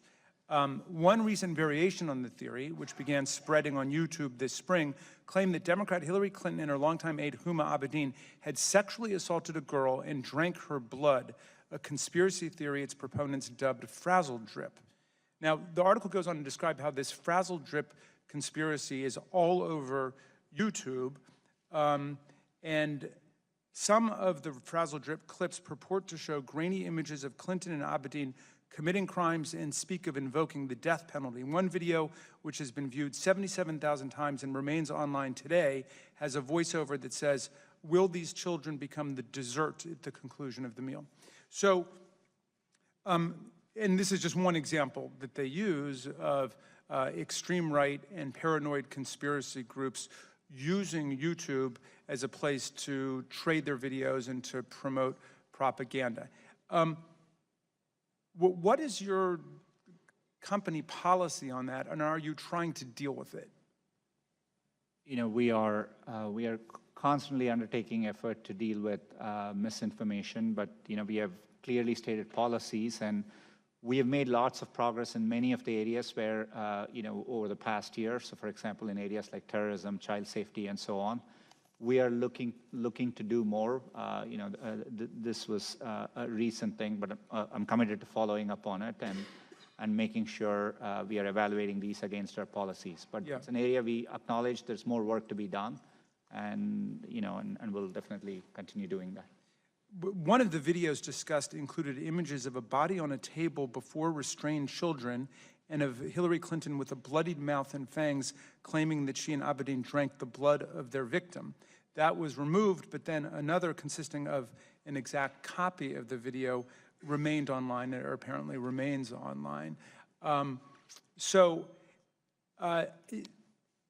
mean, is your basic position that this is something you want to try to do something about, but basically there's just an avalanche of such material and there's really nothing that can be done, and it should be buyer beware or consumer beware when you go on YouTube? You know, we do grapple with difficult issues. Maybe we have to look at it on a video-by-video basis, and we have clearly stated policies. So we would need to evaluate whether the video, the specific video, violates any of our policies. And we do strive to do it for the volume of content we do get. And you know, we get around 400 hours of video every minute. But it's our responsibility, I think, to make sure you know, YouTube is a platform for freedom of expression, but it's responsible and contributes positively to society. Some of my colleagues are upset about negative references to Donald Trump, not Hillary Clinton or not Barack Obama. And obviously, you know, one potential strategy today is to try to heckle you into somehow playing favorites with Donald Trump and Republicans. I think that that would be a silly and ridiculous takeaway from this. On the other hand, there is material which is a true public danger. You know, you've got a right to have whatever politics you have. I mean, we could subpoena Fox News and bring them in here and beat them up about how 90% of the references on Fox News to Barack Obama or Hillary Clinton are negative, but they've got that right under the First Amendment. You've got a right under the First Amendment to have whatever political views you've got. But I think the point at which it becomes a matter of serious public interest is when your communications vehicle is being used to promote propaganda that leads to violent events, like the guy showing up in the Pizzagate conspiracy case.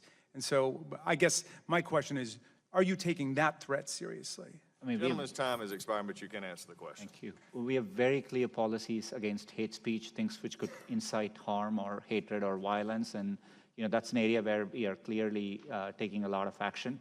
But I want to acknowledge there is more work to be done. And, you know, with our growth comes more responsibility, and we are committed to doing better as we invest more in this area.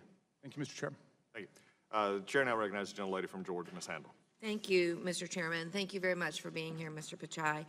For years, the Federal Trade Commission, on a bipartisan basis, has affirmed that precise geolocation information is considered highly, highly sensitive, and that consumers must opt in to that. Do you agree with that? Yes, I agree with that. Do you think there's other information, privacy information of consumers that should also be required to have opt-in versus opt-out? In general, I think a framework for privacy in which users have a sense of transparency, control, and choice, and have clear understanding of the trade-offs they need to make, I think is very good for consumers, and we would support that. Okay.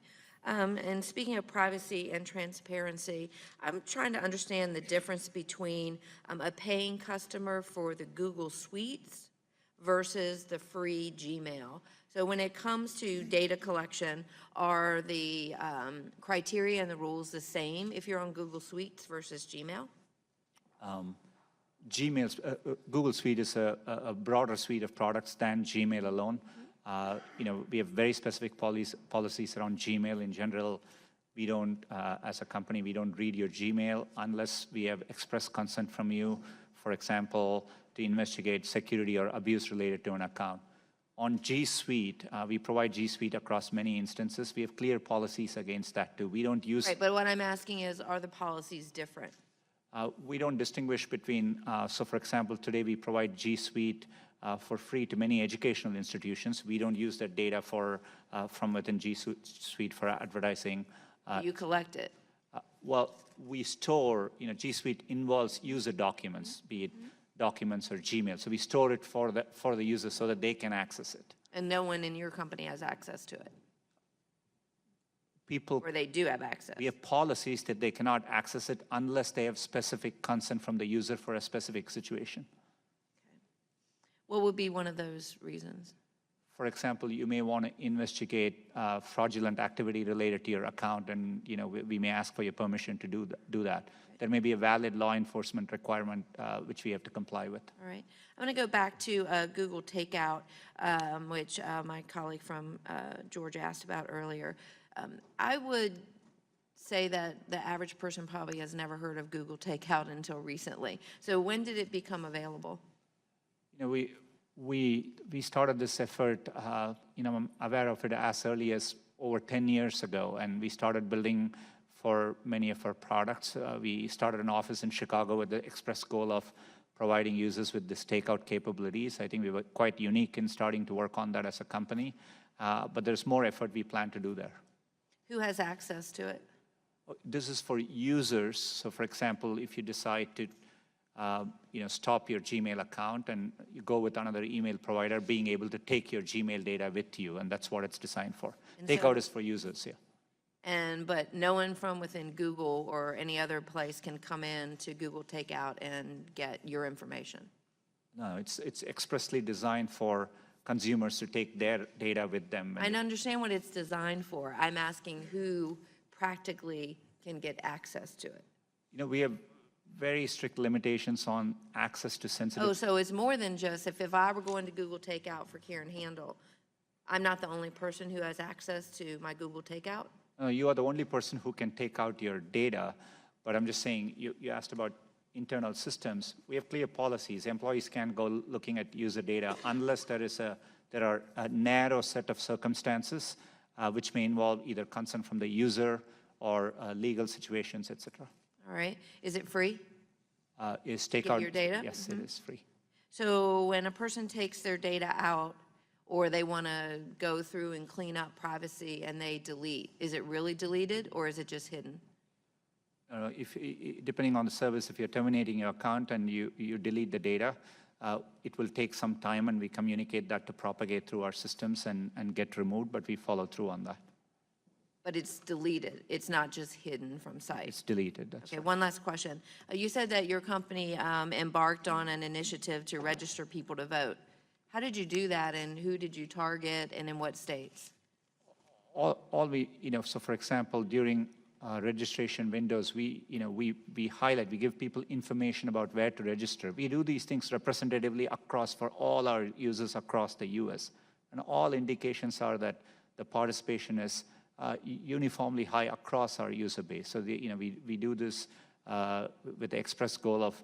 But how did you do it? Did you send out links? Did you send out voter registration forms to people? The gentlelady's time has expired, but you can answer the question.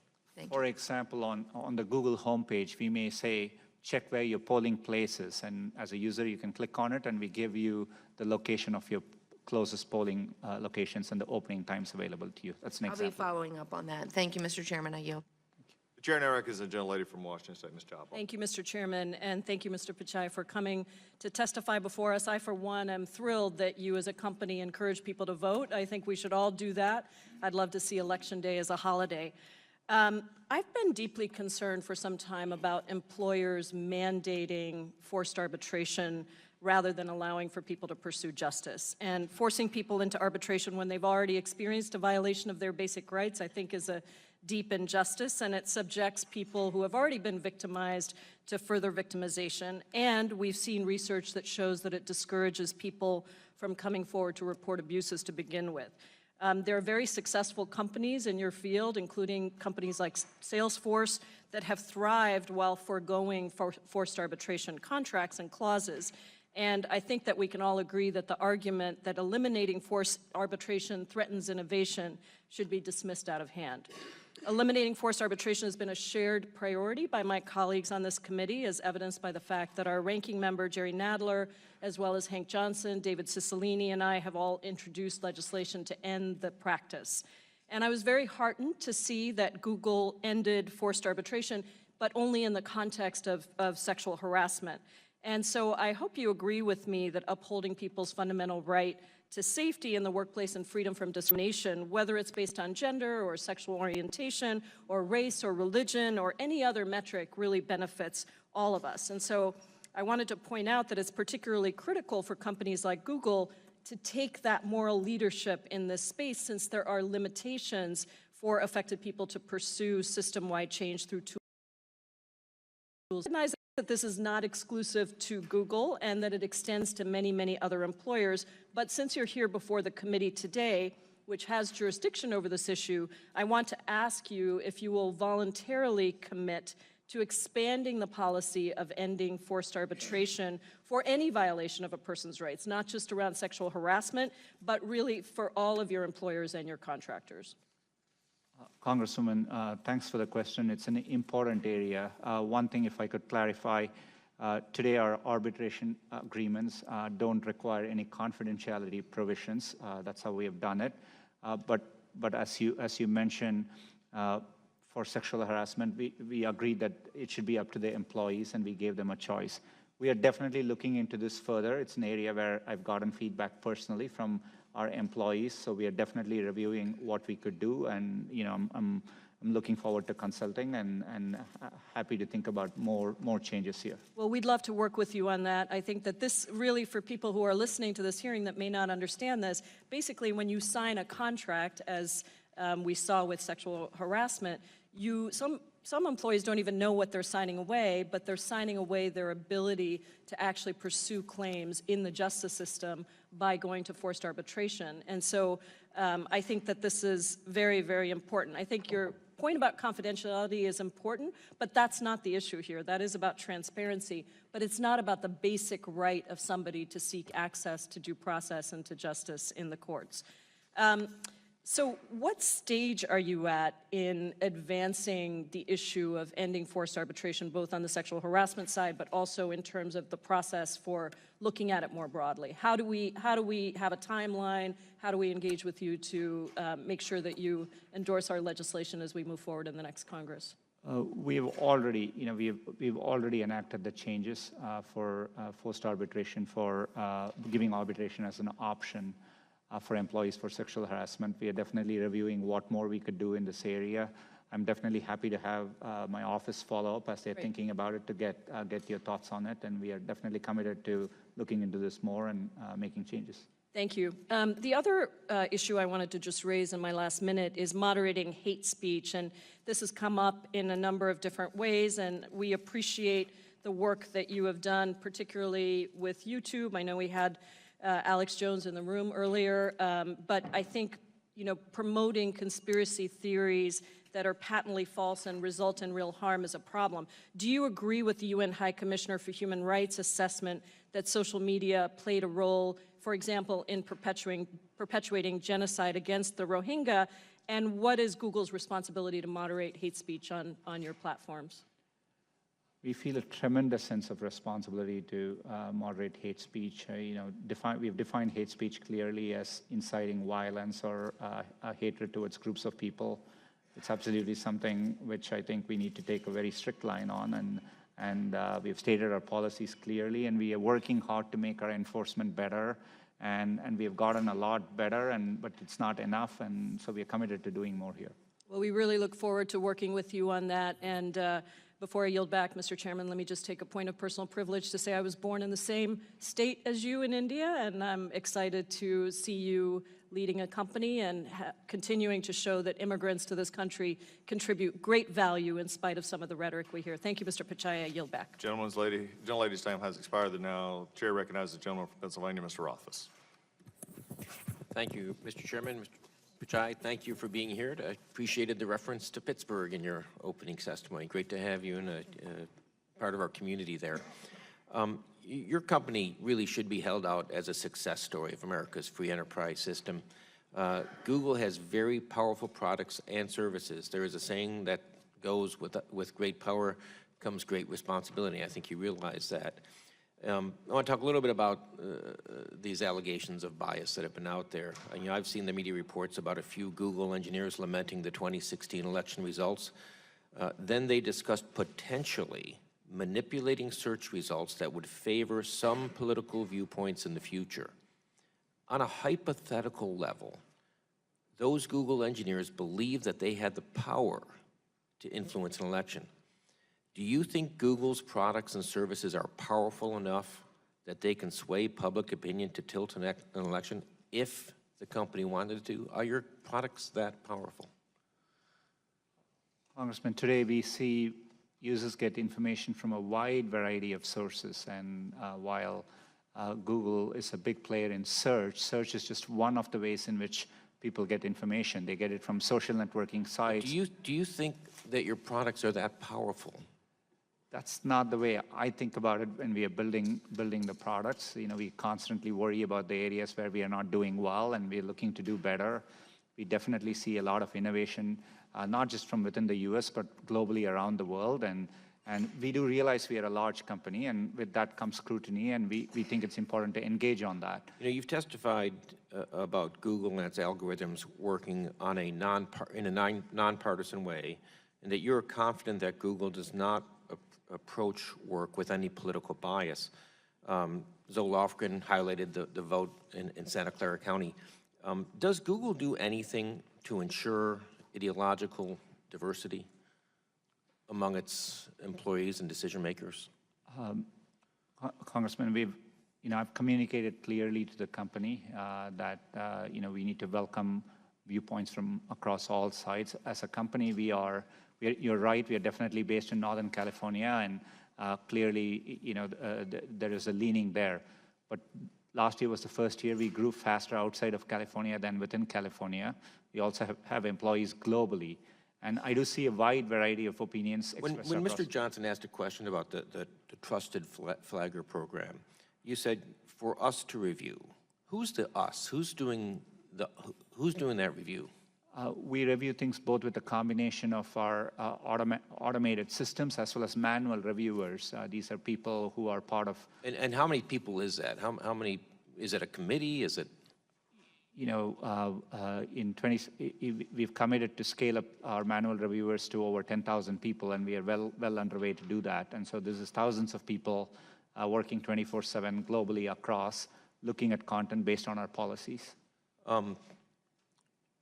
Google has described its ethic with these pithy, great statements. Don't be evil, do the right thing. I'd like to discuss these ideals in relation to reports at Google that we've been talking about with China. The strict authoritarianism the Chinese government rules its people has caused concern around the globe for generations. I vividly recall the early days of June 1989 in Tiananmen Square. Now I read recent reports about crackdowns on Muslims, on Christians, on Falun Gong, mass incarcerations and human rights abuses against people of faith in China should be a major concern for everyone around the world, including your company.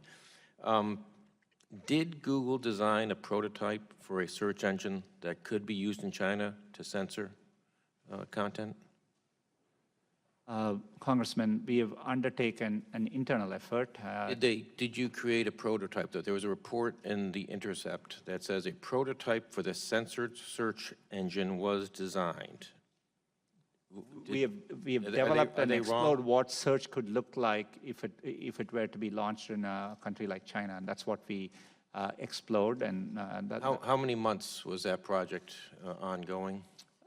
We've had the project underway for a while, and there have been other projects which we've undertaken for a while, and we've never launched them too. So we are constantly exploring. How many people were working on it?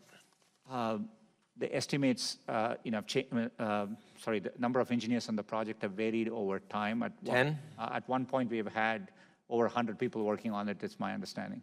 I just want to echo what my colleague, Ms. Jayapal, had said. Yeah, I'm glad you're here at the committee, but I'm glad you're here in our country. You are the success story, and I can just think of you sitting as a teenager in India, thinking that this was probably never even on your radar. But you came to this country because this country had that promise out there. And I want to thank you for being here today and encourage you to continue collaborating with this committee. Thank you. Gentleman's time has expired. The chair now recognizes the gentlelady from Florida, Ms. Demings. Thank you so much, Mr. Chairman and Mr. Pichai. I'm here. Thank you so much for being here and enduring all that we have heard and seen today. As you know, Google certainly has significant influence over the dissemination of information to the American people. You have the ability to mold and shape how we think, the decisions we make, what we buy. But let me just remind you and others that America, with all of its greatness, has enough problems. And we have to make sure that the gift of Google is used, the service that you provide is a responsible one. In your own statement, you said that the American people have the ability to use technology to improve their lives. So that tells me Google helps to solve problems, not create problems. My concern specifically centers around the protection of the consumers, because Google certainly would not be anything without the consumer. So the protection of the data, their information, the level of service that you provide. And I know we've talked a lot today about data collection and how it's used, and if the settings are in place, then it's not collected. So let me just understand, really starting with the chairman's questions, which I thought was a good opening for us. If a consumer tells you not to collect their data, then you do not collect the data. Is that correct? That's right. Okay. And how does does Google allow advertisers to target ads based on sensitive factors like race, ethnicity, religious affiliation?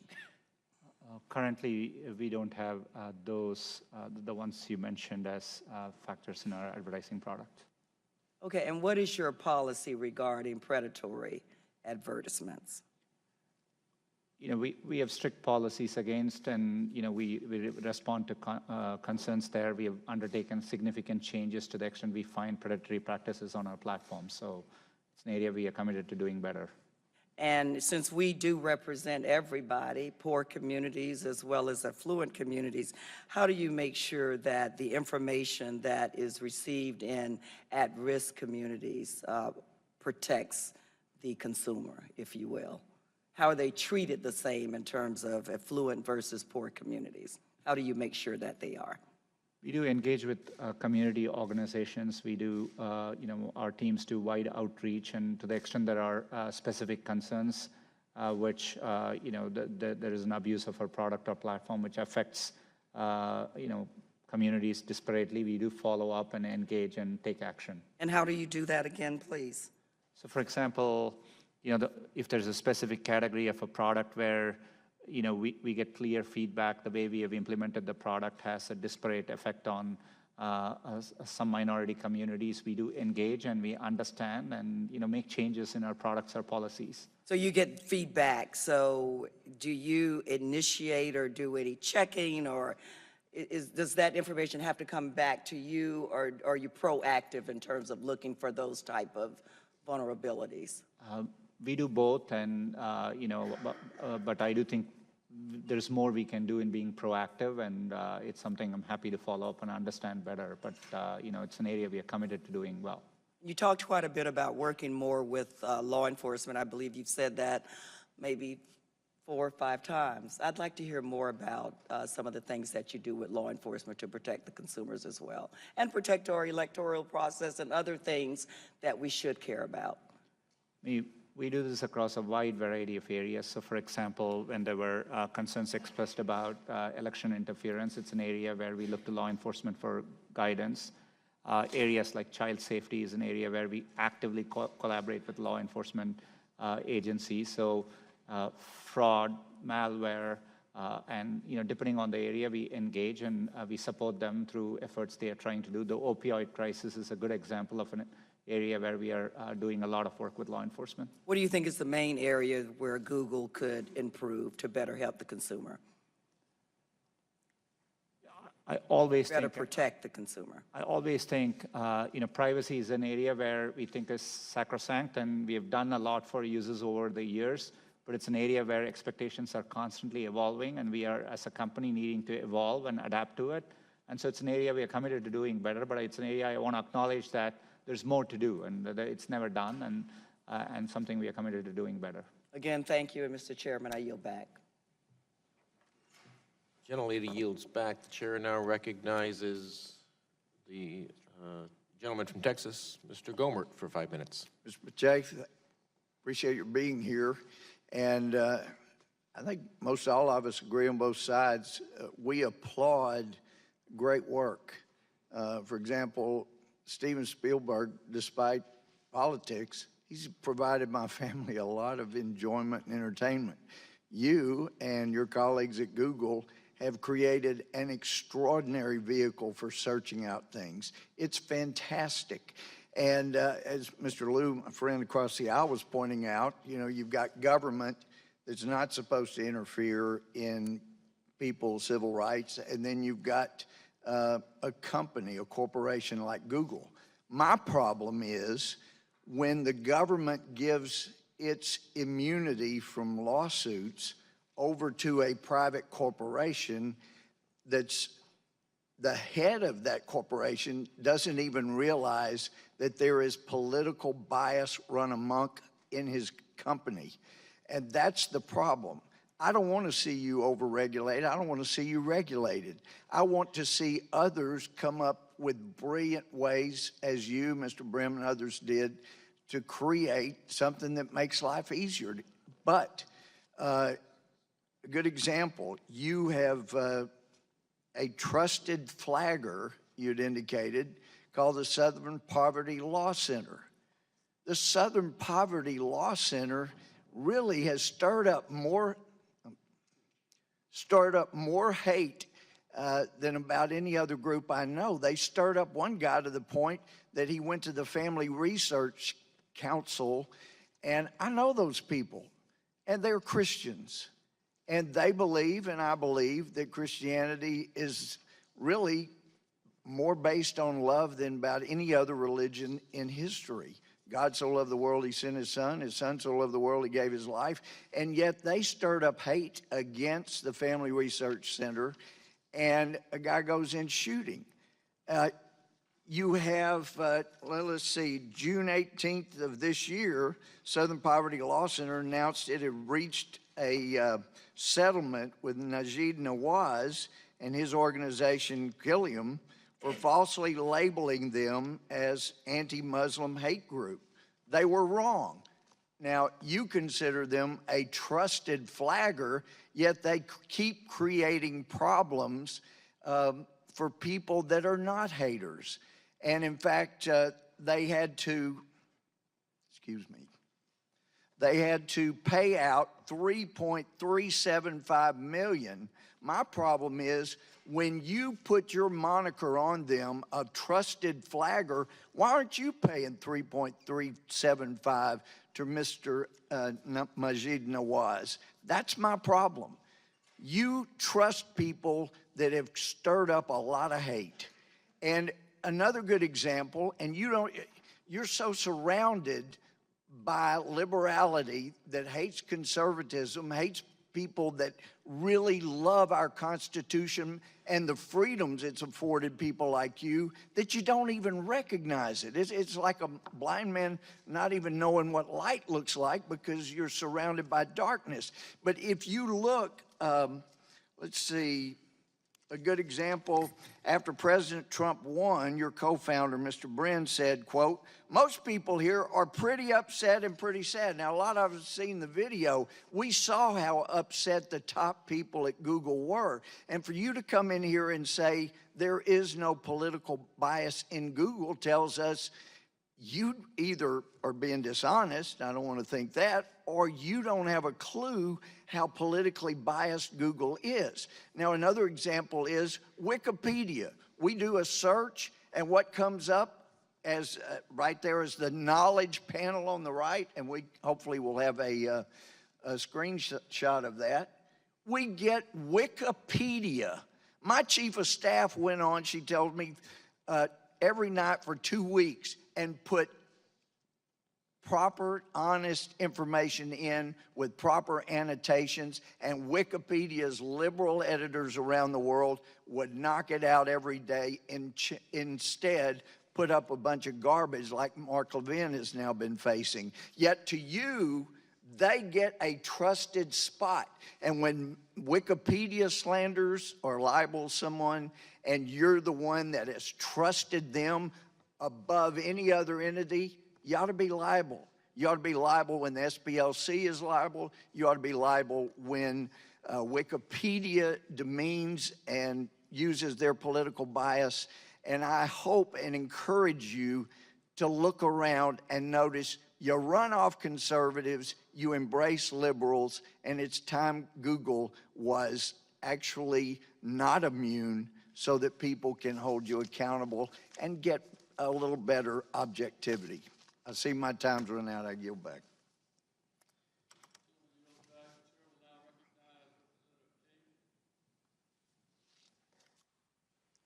Thank you, Mr. Chairman. I appreciate your testimony here today, and a number of these questions flow to me, even though I may be repeating some of this, but I'm still not clear on how many staff and who it is that establishes the parameters by which the algorithms are written. Can you tell me about how many staff that is and how that works? Congressman, today it's our search team, which works on the core of our search teams, and it's well over 1,000 people. I'm happy to elaborate more, but it's thousands of people. That's close enough conceptually. And when you hire them, are there people coming in from the outside? Or are they brought up from internally? What's the typical path to this roughly 1,000-person search team? It's a combination of both, but senior-most engineers on our search team typically tend to have been in the company for a very long time. Mm-hmm. And so most of the time you will know them from having worked with them. Do you then, do you go into their social media to try to determine what they might be doing on social media?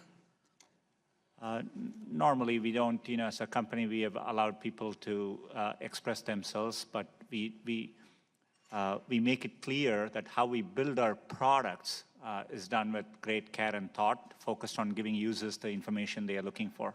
But this team of roughly 1,000, they're the people that write the parameters by which those who write the algorithms write the algorithms. That's roughly correct, yeah. Uh-huh. And so there isn't really any look at what their private lives are, even though their public social media is not examined by the company. And does anyone outside of Google know who these 1,000 people are? we don't examine their personal activities, and there are some senior people do participate in conferences and meetings outside, and they're known to the outside community. And we're watching people whose social media has knocked them out of some pretty high positions in life. Almost every week there's one or more whose social media, this week, a couple of them that I can think of just in the last 24 or 48 hours. But I'm going to make this point, and I believe I've made it with a number of the internet companies that have been sitting here at this table in the past. What we're at with situation here is that there's a very strong conviction on this side of the aisle that the algorithms are written with a bias against conservatives. The people on the other side don't agree with that because, of course, it benefits them. But what we don't know are who are these 1,000 people, and we don't know what their social media looks like, but we do know that the people that come from that county are about 80% supporters of Hillary Clinton, if I listened to the gentlelady from California correctly. And so that would be a built-in bias if I know people from California and know their politics from California, and I think I do. So we've got, at least theoretically, a built-in bias that's here. It's not being examined and not examining the social media. How would you expect that you could get to an objective result, which you said that, we build our products in a neutral way, but that doesn't mean that your product comes out neutral. So how would you expect to get to an unbiased result with a built-in formula that I've described that I don't think you object to or disagree with? Congressman, it's an important question, but the way we rank our results is essentially based on user feedback, and that's what drives the iterative loop in our, in what we put in. So I do understand how it's prioritized that way, and I watch what's going on. But I made this point that if we don't know who the 1,000 are, and we can't look at their social media, and we can't see the algorithms to understand the results of the work they're doing behind closed doors, and yet the public believes that it's an open forum where there's a balanced exchange of open access for information. And of course, it's not. And so I have said, we either need to know who they are and look at their social media, and if that doesn't solve this problem, next step then is publish the algorithms. If that doesn't happen, then the next step on the line is Section 230. The amendments to Section 230. And the step on the line beyond that is a Teddy Roosevelt step. Now, I'm looking with Mr. Gohmert. I don't want to regulate anything, but neither do I want to see a society that's so polarized and so divided and so loaded that the will of the American people can't be expressed in the ballot box. That looks like either where we are or the direction we're going. And I would just finish it with this. I have a 7-year-old granddaughter who picked up her phone before the election, and she's playing a little game, kind of game a kid would play, and up on there pops a picture of her grandfather. And I'm not going to say into the record what kind of language was used around that picture of her grandfather, but I'd ask you, how does that show up on a 7-year-old's iPhone who's playing a kid's game? Congressman, iPhone is made by a different company, and so, I mean, it might have been an Android. It's just, it was a hand-me-down of some kind. I'd ask. I'm happy to follow up and understand the specifics. There may be an application which was being used, which had a notification, but I'm happy to understand it better and clarify it for you. Okay. Thank you for your testimony, and yield back the balance of my time. Appreciate it.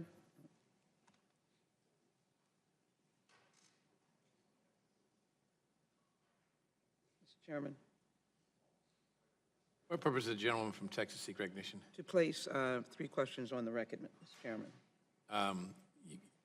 We've already indicated we'll take all questions submitted in writing and ask him to answer them. And I'd appreciate it if I can share these 3. All right. Gentlewoman, without objection, I thank you for your recognized. courtesies. I thank you for the courtesy of the gentlelady from Alabama. I think it's her time next. There have been several points made, and obviously algorithm has been mentioned over and over again. 3 questions. One, the explaining how algorithm may play into someone's impression that conservative is over liberal. I think you're very clear on that it's not the case.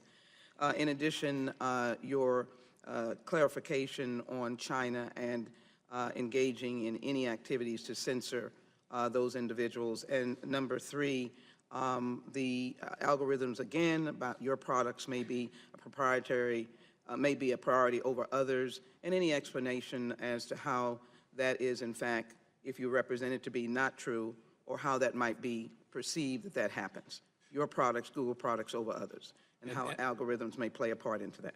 And the gentlewoman will submit those in writing to us so we can submit them Thank to you. Mr. And I Pachai. thank the gentleman, and I thank you for yielding. Thank you very much. Thank you. Chair recognizes the gentleman from Florida, Mr. Rutherford, for 5 minutes. Thank you, Mr. Chairman. Mr. Pachai, thank you very much for your testimony today. I want to go back to the privacy policy and talk about some of those issues, because I think that's very important for the American public. You mentioned the transparency in your policy, but when, I know your policy is 20 pages long, changes multiple times a year. I have to ask a couple questions about the policy because I, quite frankly, don't understand all of it. And that is the policy states that Google's data collection applies when, quote, you use Google service. And so most consumers would think that means Google search or Google Maps. My question is, does the policy apply when a consumer contacts a double-click cookie? Are they then under that policy or not? Today, our product there is called Google Ad Manager, and in general, when users interact with our services, we need their consent, and by law, we need to apply our privacy policy so that we can offer them the full protections we can and fulfill our obligations. And so as part of that, I think if you're interacting with our ad services, we do get your consent for your privacy policy. So that's written in the policy, and they have, okay.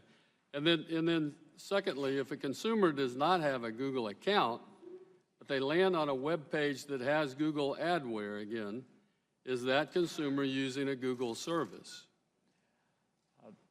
under the privacy policy? My understanding would be yes, if they're interacting, if they may be both subject to the privacy policy of the publisher or the application they are using, as well as the ad platforms that work on that product.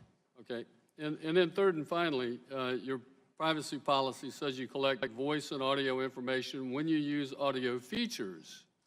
However, does this mean Google Assistant is recording our voices in conversations? How about when just using Google Voice?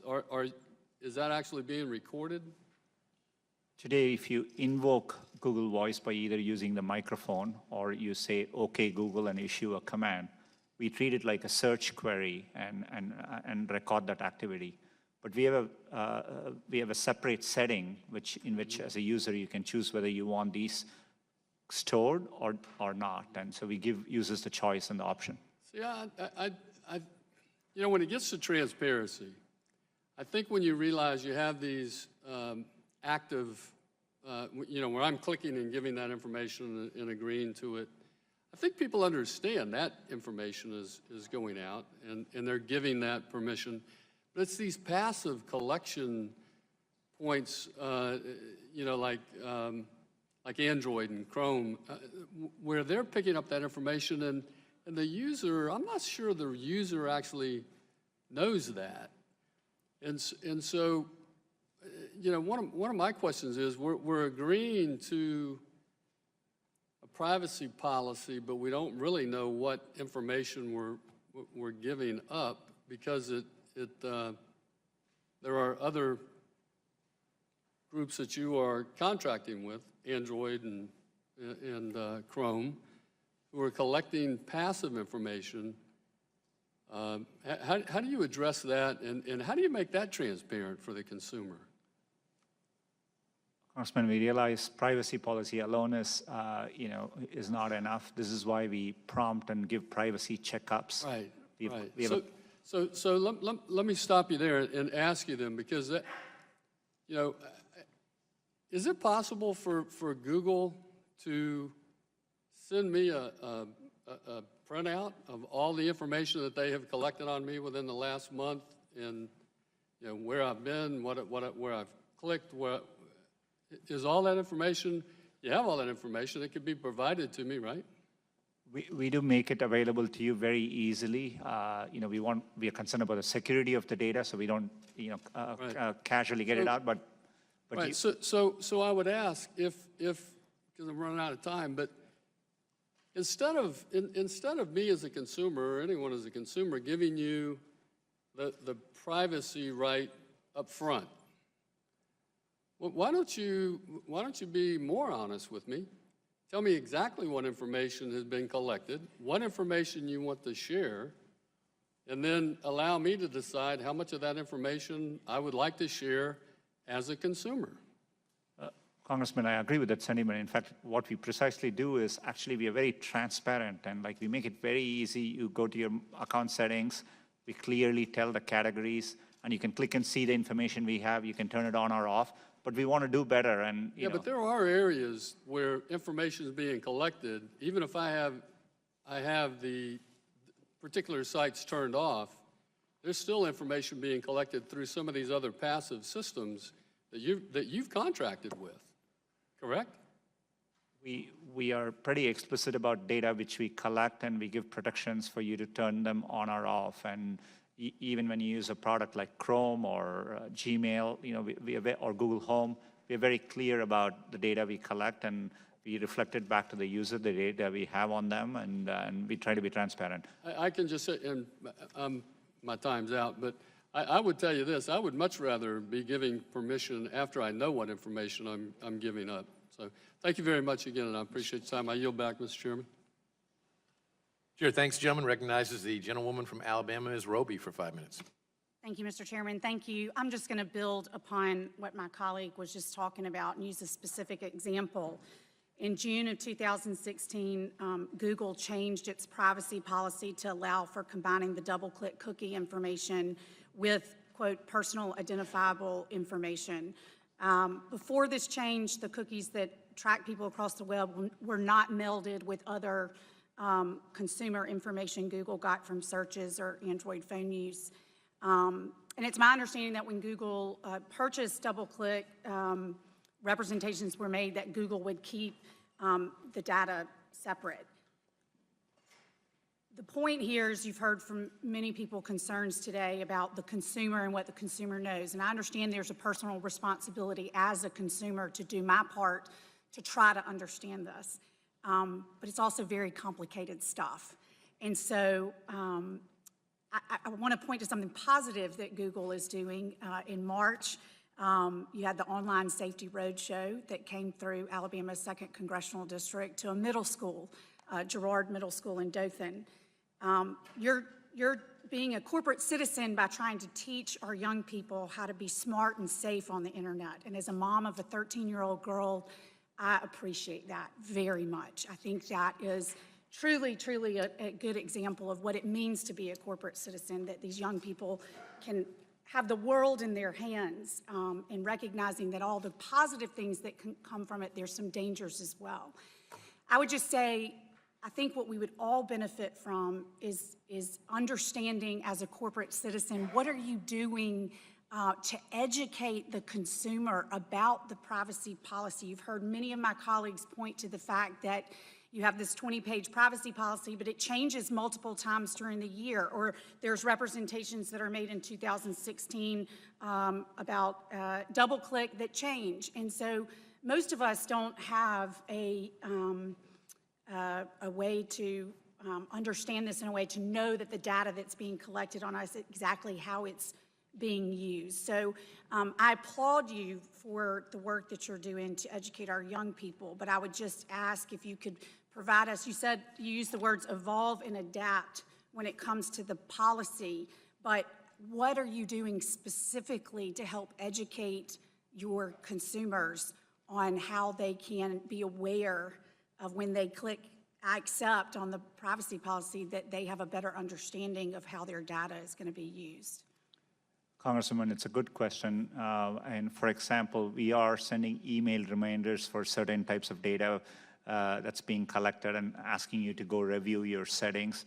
And that's an example of the kind of evolution we are doing and we are implementing. We are looking at combining settings where we can so that it's easier for users. So we want to minimize the number of controls, but we want to match it with users have complex expectations too. For example, they want some of their devices to be private, but they are okay with some of their other devices being able to be used where location is aware, et cetera. So we are trying to match users' expectations. Users do tell us when they search for weather or restaurants, they want restaurants near their location and not somewhere else. And as you can imagine, if someone from Alabama is searching, they want information relevant to them. So that's what we are trying to meet. But I agree with you that we need to simplify this even more. There's more work to do. And it's a constant effort we are undertaking. As I look into 2019, we'll be doing more changes to make things work better. And I'll take this feedback to account. Well, and just one example, my legislative assistant was showing me in the privacy policy where it's redlined to show what the change was, but it's not pointed out to, that I'm aware of, it's not pointed out to the consumer when the policy is updated for whatever reason, what the exact change is. You have to go search for it and find it yourself. And so if I've got that correct, you can correct me if I'm wrong, but my understanding is you would have to scroll through the entire privacy policy to see where the changes were made. Is that correct? I'm happy to follow up on that. I do think there are times we've pointed out to the updates in a blog post or something, and we make it clear what the changes are. But happy to follow up and get the specifics. I just think the more you could streamline to the consumer how their personal information will be used, is being used, without the consumer having, I mean, again, there's personal responsibility there as well, but I just think you're doing some good things in terms of educating folks about, particularly with the Online Safety Roadshow. I think that you could take some of the work you're doing there and hearing our concerns here today, look for ways that you could better educate the consumer moving forward. Thank you. I yield back. Thank you very much. Mr. Pichai, a couple of quick follow-ups here. I don't think anybody asked who makes the judgment calls regarding content moderation at Google. Chairman, it depends on the area. So, for example, if it's YouTube, we have, very clear teams which are responsible for YouTube content policies. And Are they identified? Is it possible for a customer to write to them and say, hey, here's a concern I have? We give clear channels for content creators to, to raise concerns back, and we have clear avenues. And we also have had people who are responsible for these platforms, including content moderation, appear here, and I think they've consulted widely here too. I have a question about preloaded apps. Do you have agreements with the companies that, I mean, Amazon might have an app that they put on your platform. Do you have a data sharing agreement with them? Do they get the information and you get the information that's generated by their app as well? How does that work? We don't have any special agreements with respect to user data as part of preloading any application. So if somebody puts an app on your platform, they do it with your permission, is that correct? Not necessarily. So for example, a device manufacturer can preload applications on Android, and it's up to them and the app developer to do so. All right. If they operate on your operating system, do you get the information as well as the app owner? Of information about what's happening within that application? Right. Unless there may be specific cases where the user has given us diagnostic information, so the answer would depend on the context, but in general, no. I mean, the relationship is between the user and the app developer. If you get an app that gathers information on a specific thing, that's not also coming to Google as well as to the developer of the app? In a general sense, no. All right, and then finally, and this you can write to us a written answer because it's a very lengthy answer, I believe, but I'm interested in knowing, I know you've had a lot of difficulties in Europe of late, and I'm interested in knowing how your policy in Europe differs from your policy in the United States. I'm happy to have it. I think it's a pretty extensive topic. I'm happy to have a follow-up on that area back to your office. Okay, yes, we would appreciate that. We'll give you some written questions that other members have provided. We'll have some more of our own. and we would ask that you respond to those promptly. We definitely will. Thank you. Well, you've gone for about 3.5 hours, and it's about what we predicted, isn't it, yesterday when we talked? So we thank you very much for your participation today. This concludes today's hearing, and without objection, all members will have 5 legislative days to submit written questions for the witness or additional materials for the record. And with that, this hearing is adjourned.